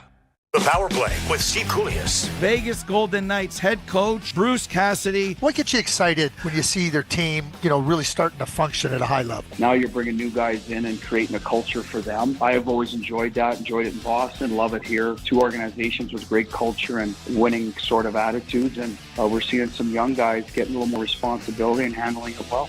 The Power Play, weekdays 3 p.m. Eastern on NHL Network Radio, Sirius XM 91 and the Sirius XM app. 24/7 hockey talk. To understand that you are allowed to legally still check the head, not just the head. The head by itself is a penalty. If you wanted to change it, that would be like in the IIHF. That's probably a penalty at the Olympics. That's probably at the World Juniors. That guy's gone and suspended. I ask you, do you want that? Sirius XM, NHL Network Radio, Sirius XM 91, and on your schedule with the Sirius XM app. Hockey 24/7 on Sirius XM NHL Network Radio. The only 2 players in the history of the National Hockey League to have 600 goals, 1,600 points, 3 Stanley Cups, and 2 Conn Smythes. Wayne and Sid. Just it absolutely blows your mind how good Sidney Crosby is and how much we take him for granted. Sirius XM NHL Network Radio, Sirius XM 91, and on your schedule with the Sirius XM app. Under review. So I always crack up when people go, I got a 4th and a 5th and a 6th. And Charlie Brown got a rock. I'll take the 4th, 5th, and 6th over the rock. If you miss on your first-round draft pick, it can happen. You miss the second time, what are we doing here? You miss the third time, you should be fired. What are you doing running your team's draft? No excuses. Under Review with Mick Kern, 11 a.m. Eastern on NHL Network Radio, Sirius XM 91, and the Sirius XM app. Join me, Gord Stellick, and Scott Laughlin as we recap the night that was on NHL Morning Skate, weekday mornings at 7 a.m. Eastern on NHL Network Radio, Sirius XM 91. The biggest names in the game. Trying to get behind Ristolainen, walks in, put it between his legs, shoots it, score! NHL play-by-play on Sirius XM. Hockey lives here. Suzuki sweeps it, there's a chance, rebound, Caulfield, shoots and scores! NHL play-by-play on Sirius XM. Hello. It's time for Tom Reed's Hotline. Who is this? Text in your comments or questions to 64686. Who's there? I'm talking. Hello. You could win fabulous prizes, including dinner at Tom Reed's Hockey City Pub or wild tickets to a future game. I need you to stay where you are. Listen to me. Don't hang up. And now, Tom Reed's Hotline. Schuler stops the bleeding. Blues had scored 4 in a row, but Ecker delivers his 7th of the season, 9:41 of the second. Wild still down 4-3 after 2 periods of play. Get your questions in now. Text them, 64686. What's on the line, you ask? Tickets to see the Wild and Avalanche Thursday in St. Paul. If you want tickets and you don't win, you can simply go to wild.com/tickets. For everyone else, an opportunity lays ahead here. Get your questions in now, 64686. What have you made through this one through 40 minutes there, Tom? I think Minnesota started to come back after the last goal. They were a little bit behind the 8 ball, I think, a little bit of that. You could just feel the negativity, but all of a sudden they get that goal. Now all of a sudden they're jumping to joy to make something happen here. You look at the shots right now, both teams now are showing 20 on the board, but it's still the visitors have that 1 goal here lead right now with St. Louis in the lead 4-3. Let's jump right to the questions. We'll start with this one from the 612 area code. Tom, the game in Carolina, 20-save shutout for Philip Gustafsson, top of the world. Then all of a sudden he's chased from this game. How does things change so quickly for one guy? In sports, it can change in a hurry. I don't care what sport you're talking about. We've seen it time and time again. And all of a sudden now you come into a game like this. And Minnesota started very well. 2 quick goals led the teams in trying to get things unfurled here. But I look at St. Louis. This is a good skating club. They're well coached, and all of a sudden they never lost their composure, even though they're behind 2-0.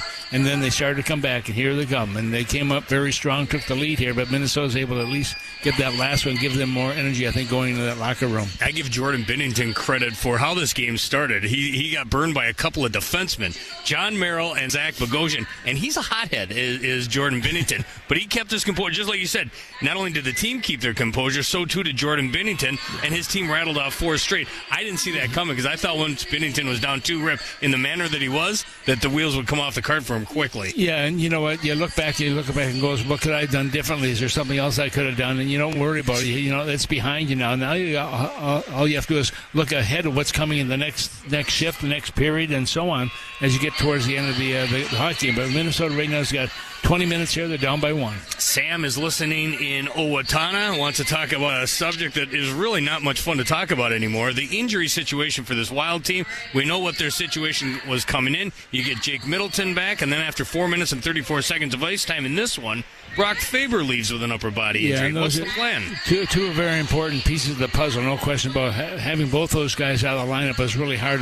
And I give Middleton a lot of credit. He's come back. He's played a pretty solid game. And, of course, he had that hand problem. And we knew that going in when he had to block a shot and he had some surgery on it. But he seems to be fine with it right now. And I talked to him about a week ago, and he thought it would be a week before he could play again. And now he's back in the lineup. So that's a big plus. That being said, when you lose a player of Brock Faber's stature who plays 25 minutes plus per game, that's where you're really going to miss him because he can do things offensively but defensively. So we'll have to wait and see what the final outcome of this is going to be.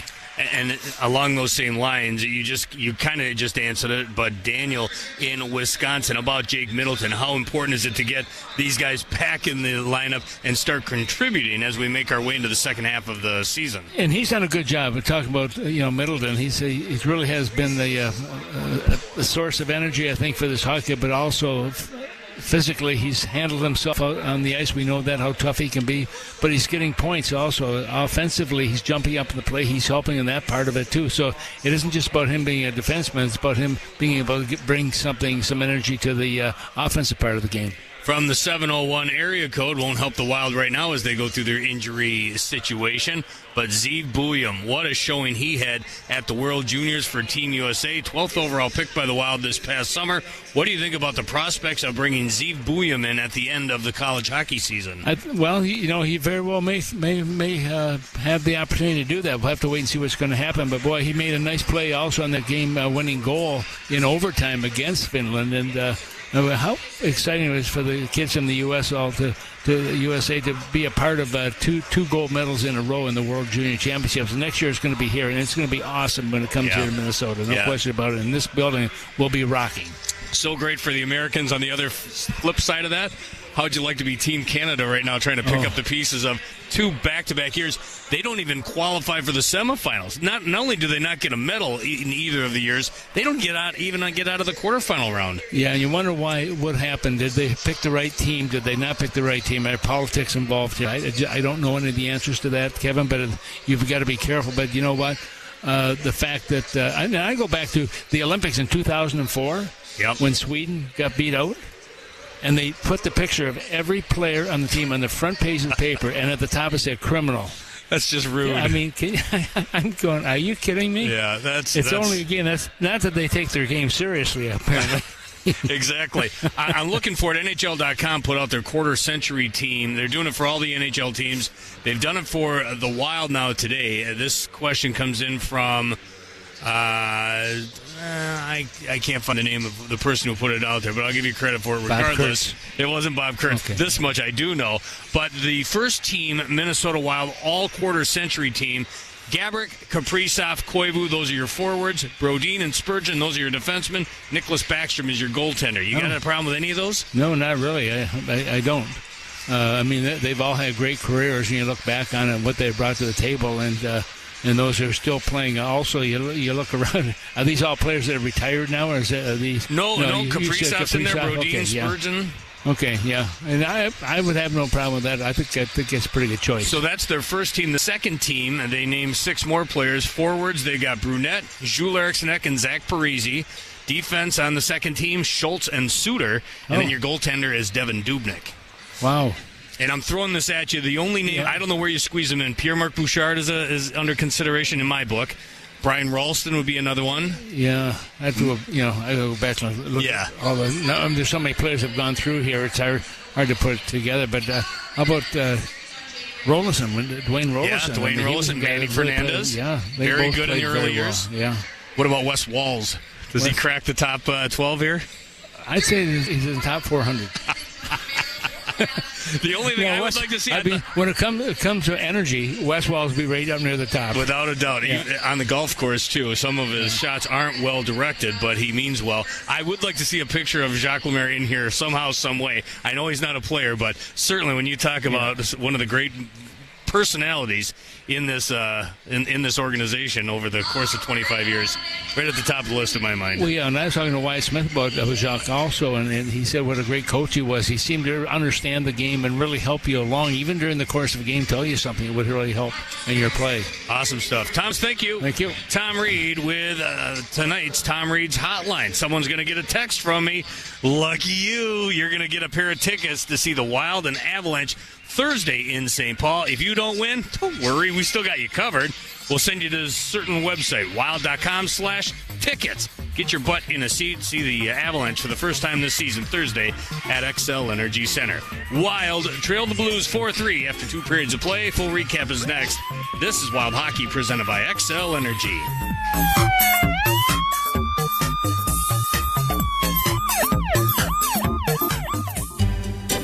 Indulge in a channel full of soft pop nostalgia. High-rise jeans, oversized blazers. That was my go-to. With a special guest host who knows a little something about the late 80s and early 90s. Hi, I'm Lori Loughlin. You may know me as Aunt Becky. My whole commute to work over at Full House, I would listen to this song.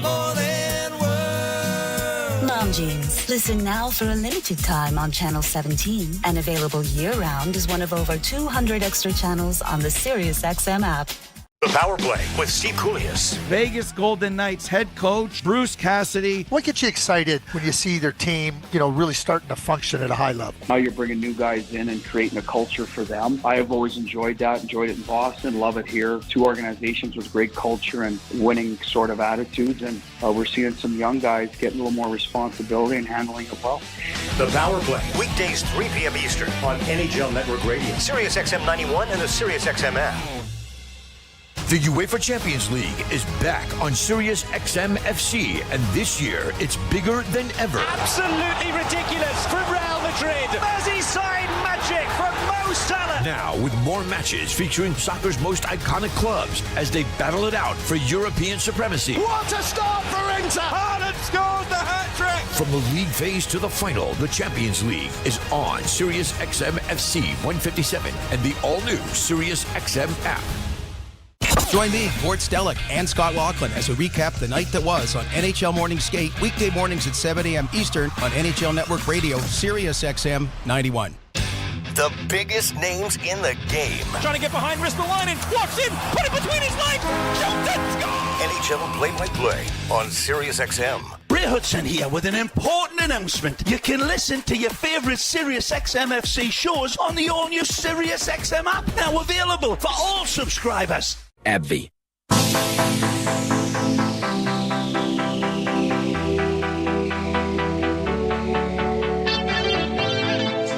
Bogosian and Merrill give the Wild a 2-0 lead to open up the hockey game, but the next 4 go to the Blues, including 3 in the first 4.5 minutes of the second period.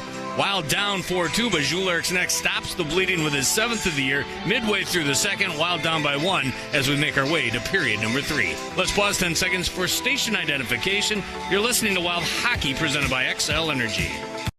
The biggest games in the world. Ovechkin fires! He scores! Sirius XM NHL Network Radio.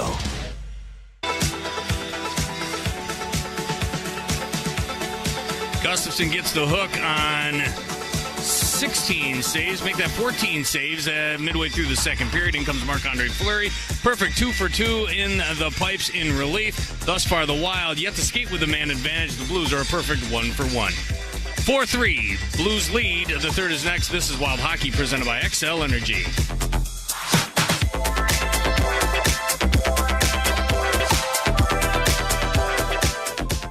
So, after you lift weights, your body keeps burning calories for hours post-workout. Oh, like a BMO Savings Builder account. What? With BMO, I can get a reward every month I save. So, you're getting an extra reward for the work you've already done? Exactly. Plus, BMO gave me a cash bonus when I opened a checking account. That's a flex. This is a flex. Check out these pythons. Pump up your savings with BMO. Conditions apply. Learn more at BMO.com/kickstart. Accounts are subject to approval and are provided in the United States by BMO Bank N.A. Member FDIC. BMO. Hey Wild fans, Minnesota-based and family-owned Old Dutch Foods has been creating taste sensations for generations of hometown Wild fans for over 90 years. Stock up on your favorite Old Dutch game day snacks at your local grocery stores to make game day a win. Old Dutch is a proud supporter of Wild hockey. Let's go Wild! Old Dutch potato chips. Old Dutch, the snappy chips. Old Dutch, quality lives here. Snappy Old Dutch potato chips. At Fisher Investments, we may seem like other money managers, but we're different. What makes you so different than the rest of us? We ensure clients receive unparalleled service at every step of the relationship. Tell me more. Our investment counselors focus on service over sales, prioritizing clients' needs. How do you make money? We don't sell any commission-based products. We have a simple management fee based on the value of our client's portfolio. So we do better when our clients do better. What about client portfolios? We get to know each client, their finances, family, health, lifestyle, and more, and then we tailor a portfolio based on their specific goals and needs. Your clients really come first then, huh? Yes, we make them a top priority. Our goal is helping them achieve a comfortable retirement. Wow, maybe we are different. At Fisher Investments, we're clearly different. Learn more at FisherInvestments.com. Investing in securities involves the risk of loss. Getting the care you need when you need it should be simple. At Health Partners in Park Nicollet, our clinics, hospitals, and specialties are all connected to give you a streamlined experience. That's because our system-wide health record ensures everyone on your care team is on the same page. And every day, we're offering more ways to make it easier to get great care. Like virtual visits, hybrid preventive care, online scheduling, mobile check-in, Save My Spot for urgent care, and more. Visit healthpartners.com/wild today. For an extraordinary advantage in sports, you need a game plan. For an extraordinary advantage everywhere else, all you need is Acrisure. With a high-tech human approach to insurance, cybersecurity, and more, Acrisure helps you take care of what you care about. That makes winning easy. See what Acrissure's extraordinary advantage can do for you at Acrisure.com.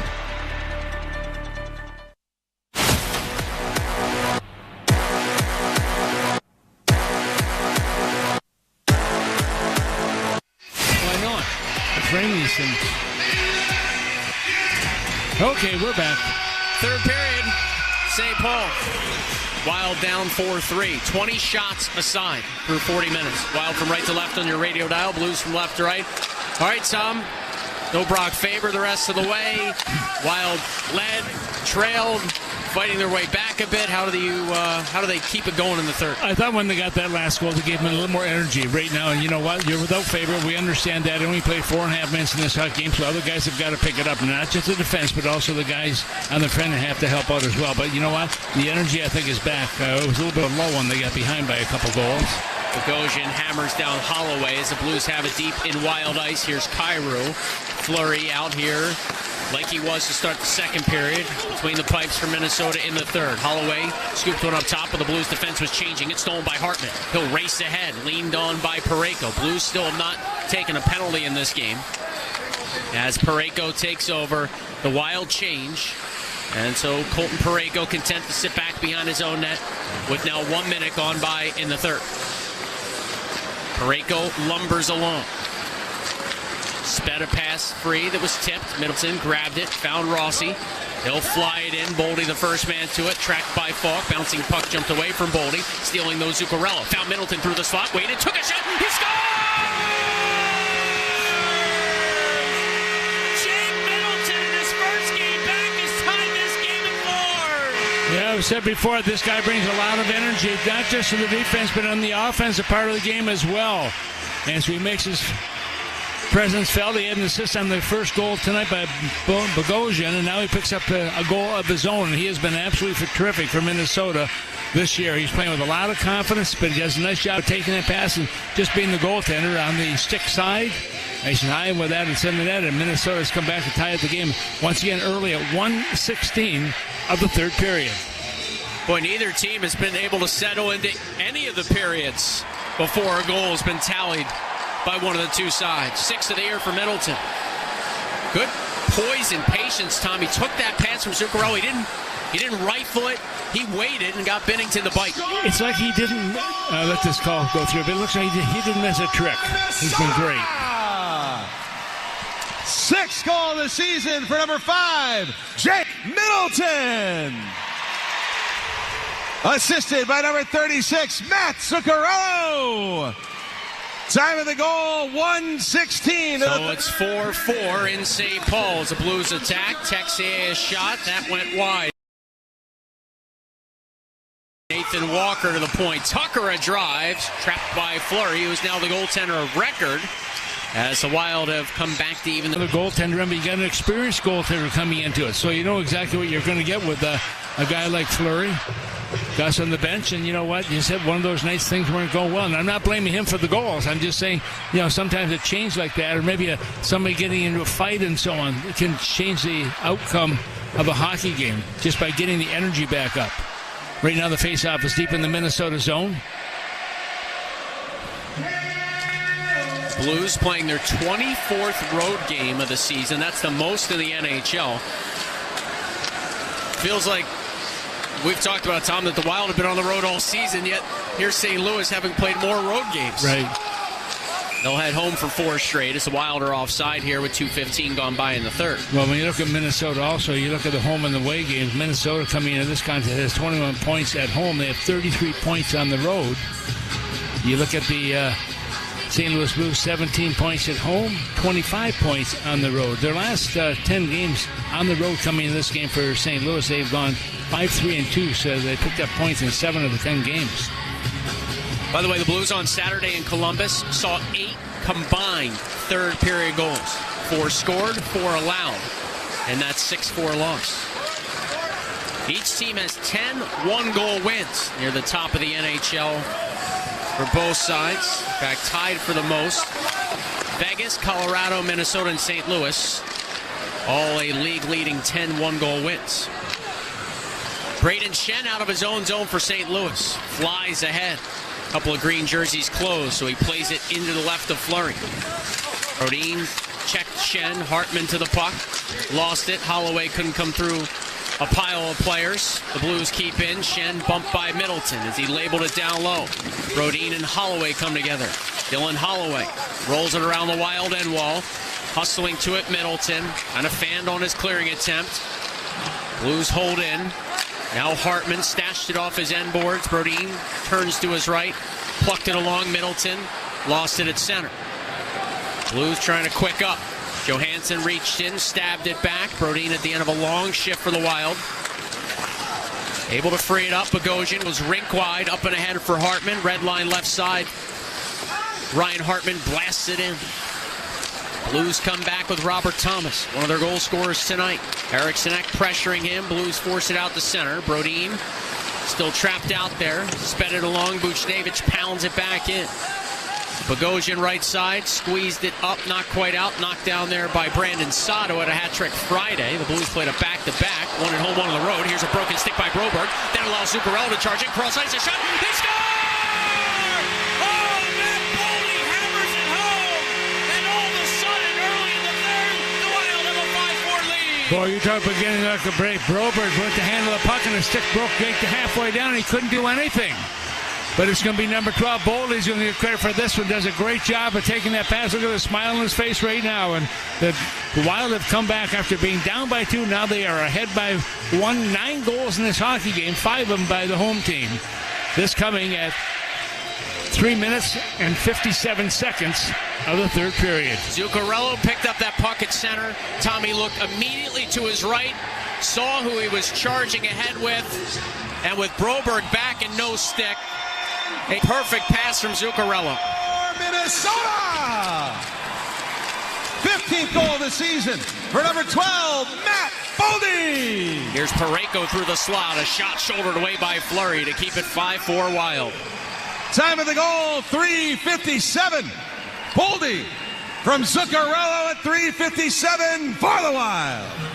And so Zuccarello picks up the 2 assists on each of the last 2 goals by Minnesota. Middleton scoring a goal. Minnesota defense doing a good job in this game, also getting some goals here. 3 goals by the defensemen in this game. Face off deep in the Minnesota zone to the left of Marc-Andre Fleury. Boy, what a game. And we still have basically 16 minutes to go. And people like to see goals, and no question, especially they like them if it's on with the home team. As a former defenseman, where do you come out on all that, Tom Reed? The more the merrier because you're not out there? That's exactly right. Buchnevich behind the Wild net, cruised it along. Parayko shifted it back down low. Deflected off Buchnevich. He then took a run at Brodin, who was in a prone spot. Bogosian didn't like that. He'll wrestle Buchnevich down. All right in front of one of the referees. Play continues. Well, they're letting them play pretty well in this game. Icing here on Minnesota as they were shy of the red line on a dumped-in puck. 15-11 to go. Well, elevate your family outings with the Mall of America Family Pack. This package includes a game ticket, a 6-point pass to a Nickelodeon universe, and Loaded Valley for a hot dog and a soda. Make family fun a priority at wild.com/MOA. Boldy, who had 3 points Saturday, will move into a tie for 8th in franchise history with Mikhail Granlund for 3-point games. And is back on the score sheet with a goal here in consecutive outings.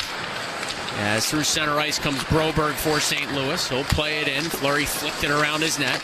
Middleton quickly backhanded it along, and Goudreau just chunks out the center. Blues frisbee it right back in. This time Middleton in his left wing corner.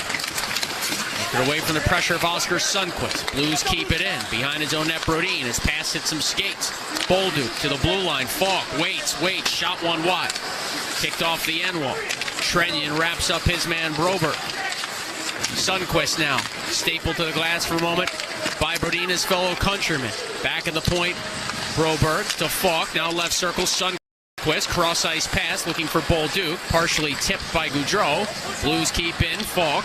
Pressured by Boldy. It's squeezed along for Sundqvist. His shot flexed away by Fleury. And Trenyon takes it from Falk, pitches it right up into the air and safely through center. Both teams change. 6 minutes expired time in the third. Wild from right to left on your radio dial. This started as a 4-3 lead for the Blues. To begin this period, it's 5-4 Minnesota. When leading after 2 this year, St. Louis 14-1-1. The Wild with 2 wins and 2 of the overtime shootout variety when trailing after 42-7-2 their mark. Braden Shen to the right point. Tyler Tucker a bit. Bounced it wide intentionally. Nearly came out into a dangerous spot. Fleury was careful to keep that away from trouble. Chisholm to Merrill, and he'll soar it along where it's deflected free for Foligno, who backhands it in. Foligno on the forecheck, ran into Tucker. Blues move it ahead. Suter started to rush along. Shen trying to get past Bogosian. Nothing there. And it's moved back out the center where Foligno trickled it free. Hartman over the blue line. Right circle trying to cut around Fowler. Ryan Hartman protects around the Blues net. Floated it free. Brodin a shot. It glanced off Eric's neck. Went wide. Bogosian then hurried one in front from the right point. That was blocked. And charging ahead Toropchenko. Watched by Brodin. Toropchenko all the way to the left wing boards where Brodin closed. Dug it free and swatted the puck out the center. Yeah, good defense play by Brodin. Once again, stick down on the ice. He gets a piece of the puck, gets it out over the blue line. Jonas Brodin through 2 periods had played 21-19. Parayko back over the offensive blue line for St. Louis. Shrugged off the hit from Hustadinov, forced it back to the Wild cage. Texier slashed at by Middleton. Texier gets back on it, rumbles through the high slot. Texier spun a long drive, and that missiled past the mask of Fleury after nearly hitting Bogosian up high. Blues keep it in. Texier to the point. Tucker, a wrist shot off the goalpost. Fowler to the rebound up top. Tucker a drive. That's in the equipment of Fleury. He'll hang on. Yeah, a couple of good shots by Tucker. That last one right on the netminder. Right now, battle in front of the net there. Minnesota defense trying to just box out everyone so the goaltender can see the puck coming in. Fleury just took his left hand out of his catching mitt, tapped that post a few times to his left as the Wild remain in front 5-4. 12:14 to go in St. Paul. You're listening to Wild Hockey, presented by Xcel Energy.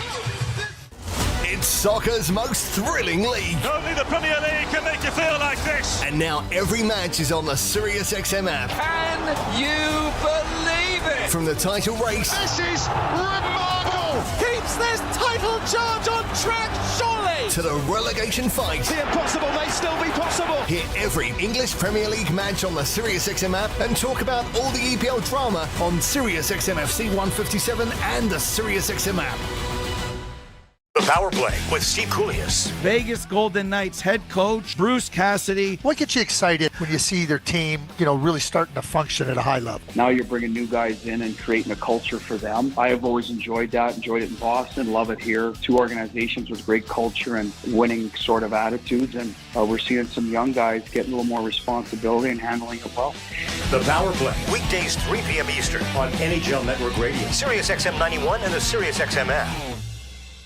The UEFA Champions League is back on SiriusXM FC, and this year it's bigger than ever. Absolutely ridiculous from Real Madrid. Merseyside magic from Mo Salah. Now with more matches featuring soccer's most iconic clubs as they battle it out for European supremacy. What a start for Inter. Haaland scores the hat-trick. From the league phase to the final, the Champions League is on SiriusXM FC 157 and the all-new SiriusXM app.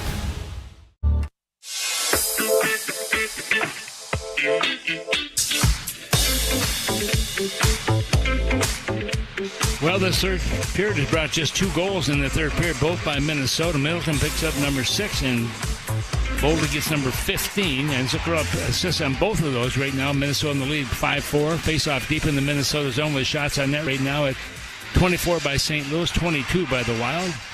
Face-off to the left of Marc-Andre Fleury. 3 goals tonight by Wild defensemen. And tonight we hit the midway point of the regular season for Minnesota. It's game 41. It's Eric Schneck through the high slot. Cut left side as he lost the puck and able to free it up for Johansson. At the right point, Bogosian will open the scoring tonight. What's been a back and forth, chaotic contest, 5-4 Wild. Blues get it out to center. Saad lost it near the offensive blue line. Johansson through his own slot, turned it over. Broberg broke another stick. Might want to call the manufacturer. As Middleton carries Minnesota ahead, he'll flip it in. Do you ever break 2 sticks in about 3 shifts, Tom Reed? I don't think so. Not with those telephone poles you guys used to use. That's exactly what they were. Unless you broke it over somebody's shin pads, maybe. Carl Brewer, I used to say that he used to have a heavy stick. Some of the guys had them nice and thick. They were hard to break. Even if you drove over them in your car, you couldn't break them. Here's Boldy over the blue line. Skies it in. Binnington watches it to his right. Boldy, the first man there. Met in the corner and dumped by Parayko. Blues come out. Kyrou looking for Shen. Chisholm now. Deep in his own zone. Hog tie. Blues take it free. Parayko rifled it down low. Back of the net. Kyrou tied up by Brodin. Brodin able to dig it free into his right wing corner. Skied it off the glass and got it out to center. Tom, what are the Blues thinking right now? Having trailed 2-0, then pulled in front 4-2, and now they're down again. Yeah, you're not thinking about what's happened. You're thinking about what's going to happen, and that's what you have to look at. You have to look at the positive side of things. You're down by 1 goal is all they're down by, so we'll see where it goes right now. But offside call is made. Broken sticks all over the ice again. You want to get those away from the front of the net, obviously. Remember before they used to scrape the, I would say scrape out the TV timeouts, but goaltenders would take the snow and build a little fortress around the goal line to see if they could stop the puck from going through it. By the way, I mentioned the 3 goals by Wild defensemen coming into this game. They already had the 6th most goals in the NHL by defense corps. Wraparound try by St. Louis. Came free. Suter a shot. Fleury the save. Falling down onto his backside. Tucker holds the line. Goudreau swipes it away on an errant pass by Tyler Tucker. Now Marcus Foligno ahead for Minnesota. Over the blue line, right wing boards. Smacked it into the cross corner. Trenyon cycles down low. Goudreau at the left point. Merrill rips it rink wide. Brodin to Foligno. Goes right back to Brodin at the right point. Hammered around the boards. Just out of reach of Trenyon, but Merrill will crash down along the wall. It is Trenyon now hacking it back around to the right point where Brodin on his backhand turns to his forehand, snapped it back behind the net again. Halfway home in the 3rd. Blues played up the boards, not out. Merrill pinches in. John Merrill serves it around the net, right wing corner. Trenyon found a man at the point. Brodin, a drive blocked.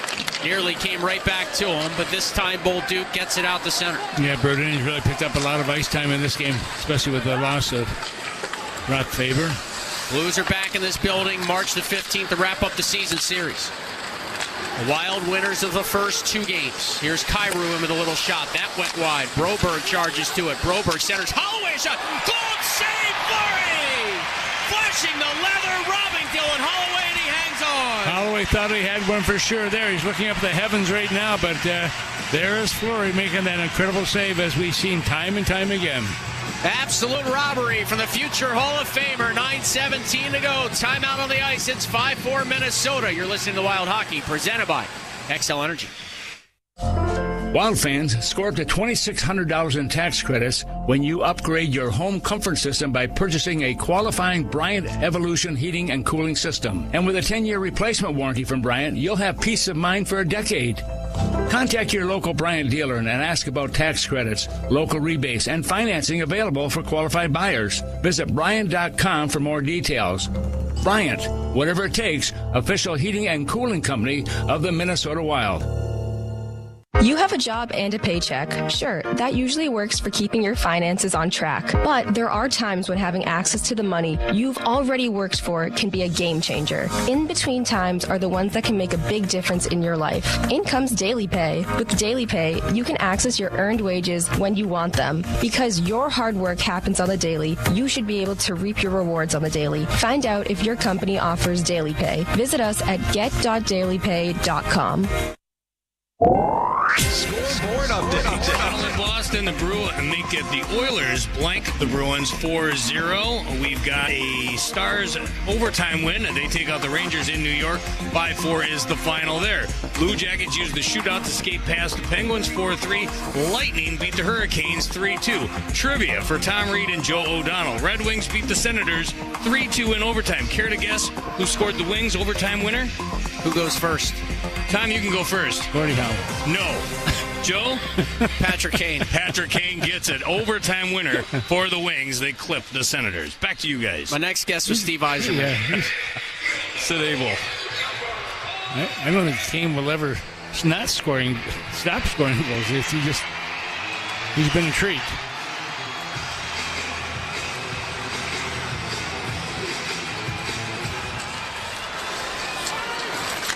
We're back to live action. Again, the Wild from right to left on your radio dial in the third.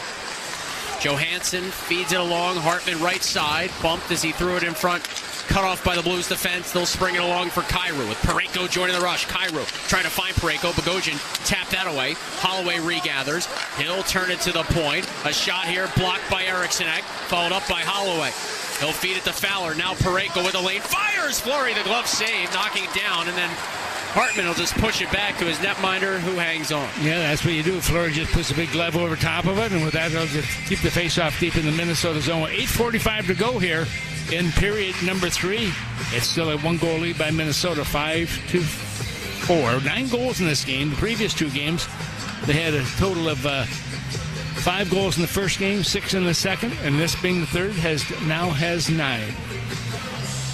Fleury now has stopped all 10 shots he's faced since coming in after the Blues scored 4 in a row to take a 4-2 lead.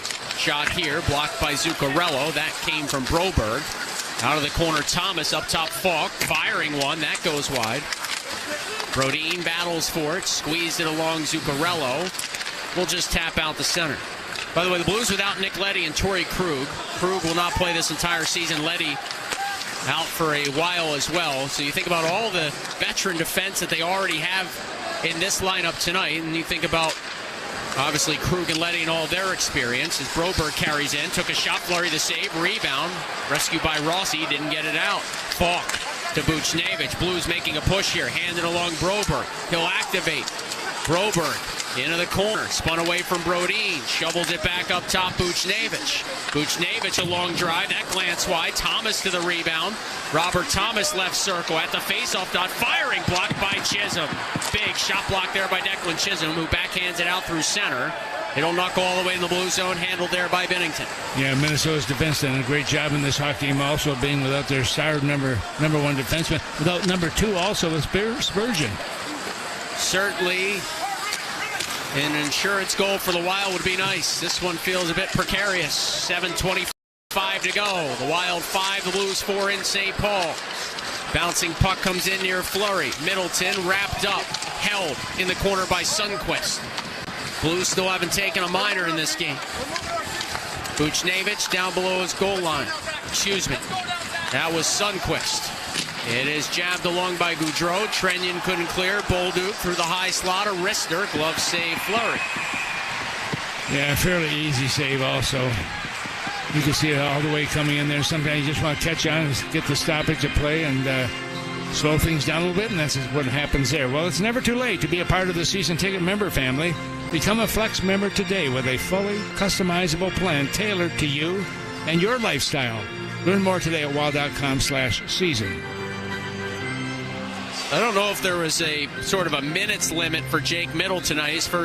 Middleton tonight for his first game back since the 12th of December, when he lasted just a shift before breaking something in his hand. He's played just over 20 minutes now, Tom. A shade under 21 minutes here tonight. Yeah, I think the whole defense has really been good. I think he scored the first 2 goals in this hockey game, and boy, they've been very sound after losing their star player. Merrill into his left wing corner, chasing to a loose puck. Kyrou there first for St. Louis, and off to Holloway. Dylan Holloway trying to step free. Merrill staying with him. Merrill physically in on the corner. Engagement there with Holloway. Puck jockeyed free for a moment. Merrill sweeps it along. Brodin nudges it off the boards. Blues hold the line. They'll get to it in the high slot. Kyrou waiting. Shifting to his right. Had his stick lifted by Johansson. He'll pry it out to center. Yeah, good defensive play by Johansson, putting the pressure on from the backside. 6.5 to go now. Kyrou run by Hartman. It was sort of the other way around. Hartman just held his ground. Kyrou ended up in a heap. Eriksson Ek tips through center. Fowler back, slows the pace down for the Blues. Both teams change on the fly. A little bit more than 6 minutes to go. Thomas through the neutral zone for the visitors. Try to weave it in. Chisholm dealt with him. Loose puck in the skates of Thomas. Flicked free by Rossi. Zuccarello scoops straight up into the air. Boldy uses his glove to just punch it in. Back is Justin Falk.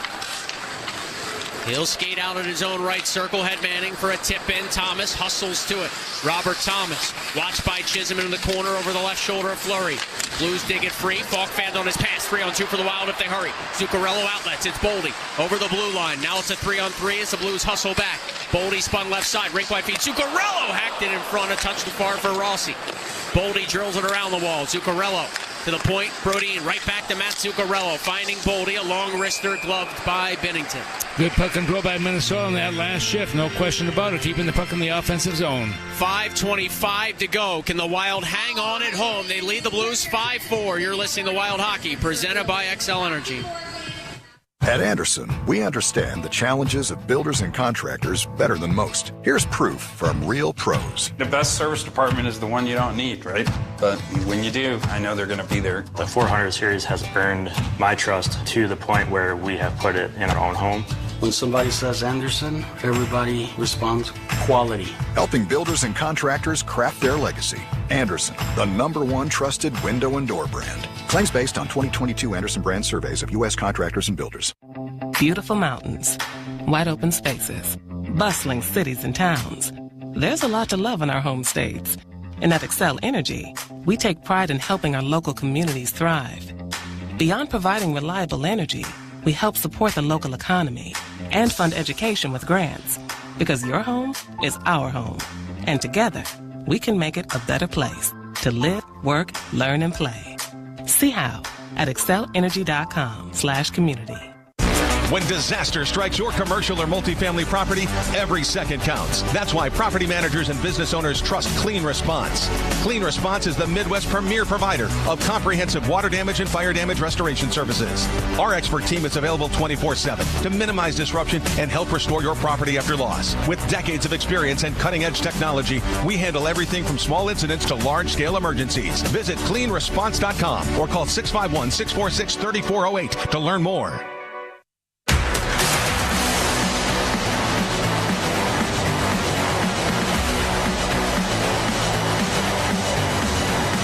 Well, 5:25 to go here as the clock winds down here. Minnesota still with that 1-goal lead. 5-4 shots right now have the Blues in the lead with 30 shots. Minnesota with just 23. Lots of ice time for the Blues in the Minnesota defensive zone, but Minnesota's been able to equal to the task, and what a performance by Marc-Andre Fleury coming in to relieve Gustafsson, and they were down by 2. On the face-off, the Blues win it back. They'll bank it out to center. Merrill, D-to-D. Chisholm fanned on his clearing attempt. Toropchenko weaves it back of the net. Merrill steps to it, smacked it off the glass. Kyrou knocked it down. Excuse me, that was Parayko pinching in. My apologies, but Ben Jones sails it out to center. Devin Short trickled it along. Now Jones in the slot, had it poked free. Fowler knocked it away from trouble. Jones buzzes in. Parayko curls free and bolts ahead. Big Colton Parayko with a left wing pass. Rink wide they go. Walker a shot blocked by Merrill. It's Toropchenko to the carom. Alexei Toropchenko from low to high. Fowler across the blue line. A little head fake all the way to the left point where he ran into his own teammate, lost the puck. It's a 2-on-1 if Short can get there. Try to chisel it free for Jones, but Parayko intercepted. Yeah, that long stick of Parayko, 6'6", plus that extra yardage he has on that stick gives him a long reach. Also the end of the shift for both sides there. Both teams have just changed. Falk gains the red line, plays it in. Bogosian chunked it back of his own net. Shen tied up Brodin. The Wild stab it away from trouble. Blues are there. Falk a long shot. Glance down in front. Diving attempt by Shen. Rose and knuckled just over the crossbar. Bogosian plucks it ahead into open ice for a foot race. Trenyan's going to win the war there, so no icing. Trenyan left it off right wing corner. Foligno, the late help coming. Back along hoping for Trenyan. It jumped over his tape, and Shen will get it just out the center where the Wild have it with Middleton. D-to-D for Merrill. Yeah, right now, Joe, it's how about puck control? Less than 4 minutes to go in this hockey game, hopefully. Merrill rips it ahead. Foligno tips in. Binnington out with his goal stick. Waits and then flicks it along the Falk. Onto the table, Buchnevich. Quickly off to Jake Neighbors over the blue line. Neighbors filtered it down low. Merrill swept it back around to his left. Blues steer it free for Thomas. It bounced around Buchnevich. Back to Thomas. His pass ricocheted along. It's grabbed by Neighbors. Coming out of the corner to left of Fleury. He'll find a man at the point, Parayko. Labeled along, Broberg a shot. Glove save, Fleury. Middleton a great box out in front. 3:20 to go. Yeah, good play by Fleury. Also just grab onto it, slow things down a little bit, get another face-off, give your team a chance to make a change if you want. Right now I'm looking at the Blues. They're going to make a player change, and Minnesota also is going to have a few extra guys on the ice. They make their change and slow things down. 24 shots by Minnesota, 31 by the Blues. I'm watching Binnington now heading over to the St. Louis bench. Wow, kind of seems early with all the pressure they've had, but what do I know? He's coming off. So 3:20 to go. Will they use their timeout? Out at... Well, I'm surprised he did this early, but he knows better than I do. So a 6-on-5 for St. Louis with 3:20 left. The Wild lead the Blues 5-4. Hartman and Shen on the tie-up. Braden Shen won it back. Holloway fakes a drive. Left side it came to Kyrou. Will play catch with Cam Fowler. Jordan Kyrou. A goal line feed where Robert Thomas works it back to Kyrou. Once more for Thomas. Left dot. Thomas spins along the dasher at the hash marks. Thomas down to the goal line. Freed up, Kyrou activates. Kyrou a pass. Buchnevich a shot blocked down in front. It's loose outside the goal crease and jammed away from trouble by the Wild. Thomas hustles to it. Fed it to the point. Empty net for the Blues. Fowler through the high slot. Back to Thomas. Left circle. Shooting one. That glanced off a body and found the corner. 2:45 to go. Ton of time left. The Wild 5. The Blues 4. At the right point, Fowler scooped it back off the boards. Holloway away from the pressure of Johansson to the goal line where Shen banked one in front. It ricocheted around. Hartman flings it down the ice from the right of Fleury. This is going to be icing with 2:31 on the clock. Yeah, and that's going to bring the faceoff back deep in the Minnesota zone once again. And I look at Minnesota, they've only won 40% of the draws again, Joe. And these defensive zone faceoffs are so important for Minnesota again. And that's what they don't have that guy that they can go to. It's Hartman, though, a right shot at the right circle against Braden Shen. Hartman's won just 17% of the draws tonight. Oh, a big one here to the right of Fleury. Hartman won that one back. Thank you very much. We can give you credit post-game. Kyrou dumped by Bogosian. He was in a prone spot, no call. Bogosian now thrusting Kyrou down again, this time with his right glove. And then Buchnevich cross-check Bogosian. And again, no call. Blues keep it in. Buchnevich dumped by Bogosian, who says, I'll cross-check you right back. Blues hold in. Thomas for the goal line. Behind the net, Kyrou coming out from a tough angle. Cross-ice pass, ricocheted around. Poke free by Brodin. Rescue by Johansson. Frisbeeing a backhander down, and I'll miss by a few feet. Icing on Minnesota. $1:54 to go. Yeah, I didn't want to see him do that icing call. I wanted him just to dump the puck out of the zone. He had good possession of it on the backhand, but was going for the goal, I believe, on that one. So that'll bring the faceoff back deep in the Minnesota zone. Hartman won the last draw. He's still on the ice. We'll see if he can win this one. Be a big one for him and certainly for the team. Blues are saying they want the draw to the left of Fleury. Eric Sinek is on the ice. He's a left shot. And he'll take the draw against Oscar Sundqvist. Everybody on the ice for Minnesota right now have been out almost 90 seconds. Blues just made a player change after the icing call. Bolduc a shot, stick save. Fleury came right off the draw. Bogosian swats it along the dasher. Held in by Bolduc. Got it to Saad for a shot that was blocked. Bogosian tap free. Hartman snuck it away from trouble. Jabbed it out the center. And the Wild get a couple fresh bodies out. Not right now as the Blues race back in. Bolduc pitched it around the Wild cage. Bogosian pressures Parayko had pinched in. Eriksson Ek stepped into Sundqvist. Brodin now absorbing a hit, trying to tie it up. It squeezes free. Bolduc with $1:25 to go. Zach Bolduc to the high slot. Falk to the left circle. Jam Parayko a bit. Parayko resets for the Blues attack. 6-on-5 for St. Louis. Wild up a goal. Falk to the left circle. Parayko drive blocked by Brodin. It stays in play, and Brodin hobbled. Parayko's back on it. Center point, Falk. Right side, Bolduc drive. Tip down in front. That broke Bolduc's stick. It leaked in on Fleury. The Wild dig it free. Johansson to his left. Again, he'll try for the empty net. Stop it. Again, he misses by 10 feet. Just dump the puck out of the zone. You don't want to get the icing call going against you. And the same players, Tom, are now out for almost 2.5 minutes for the Wild. Yeah, can't call timeout either. And the Blues aren't going to bail out the Wild by using theirs, you wouldn't think. No. So it's gut check time for Minnesota. Again, 55.5 seconds left. Up a goal. Hartman and Shen on their third faceoff in the last couple of minutes in the Wild zone. This time it's to the right of Fleury. Hartman muscled it back. He's on 2 key draws. Kyrou, though, hunts it down for the Blues. Got it to the point. Fowler spun it down low. Oh, no. Brodin thought he had a man to his right for some support. He didn't. That's a turnover. Hartman, though, steps to a puck, forced it just out the center. Now a giveaway in the neutral zone by Fowler. Johansson, third time's a charm. He scores! From long range. This time he gets it to go. And with a half-minute left, the Wild have a 2-goal lead at 6-4 Minnesota. And this comes with 35.3 seconds remaining in the third period to give Minnesota the 2-goal lead. 10 goals in this hockey game. This will be officially at 19 minutes and 24 seconds, I believe. Huge goal by Johansson. But boy, that third time in. And I know they want goals, I get it, but the win is more important than him getting goals. But he was able to connect on that third opportunity he had. Minnesota! 5th goal of the season for number 90, Marcus Johansson. Unassisted. 19-24. 20 seconds away from back-to-back 6-4 losses. Usnadinov in tight, trying to squeeze one free. Knocked away by Bennington. 10 seconds to go. Through center ice comes Tucker. He'll pry it in. To the left of Fleury. Merrill ties it up along his end wall, and that's going to do it. The Minnesota Wild coughed up a 2-0 lead in the early stages of this game, then rallied from a 2-goal deficit to beat the Blues by a pair.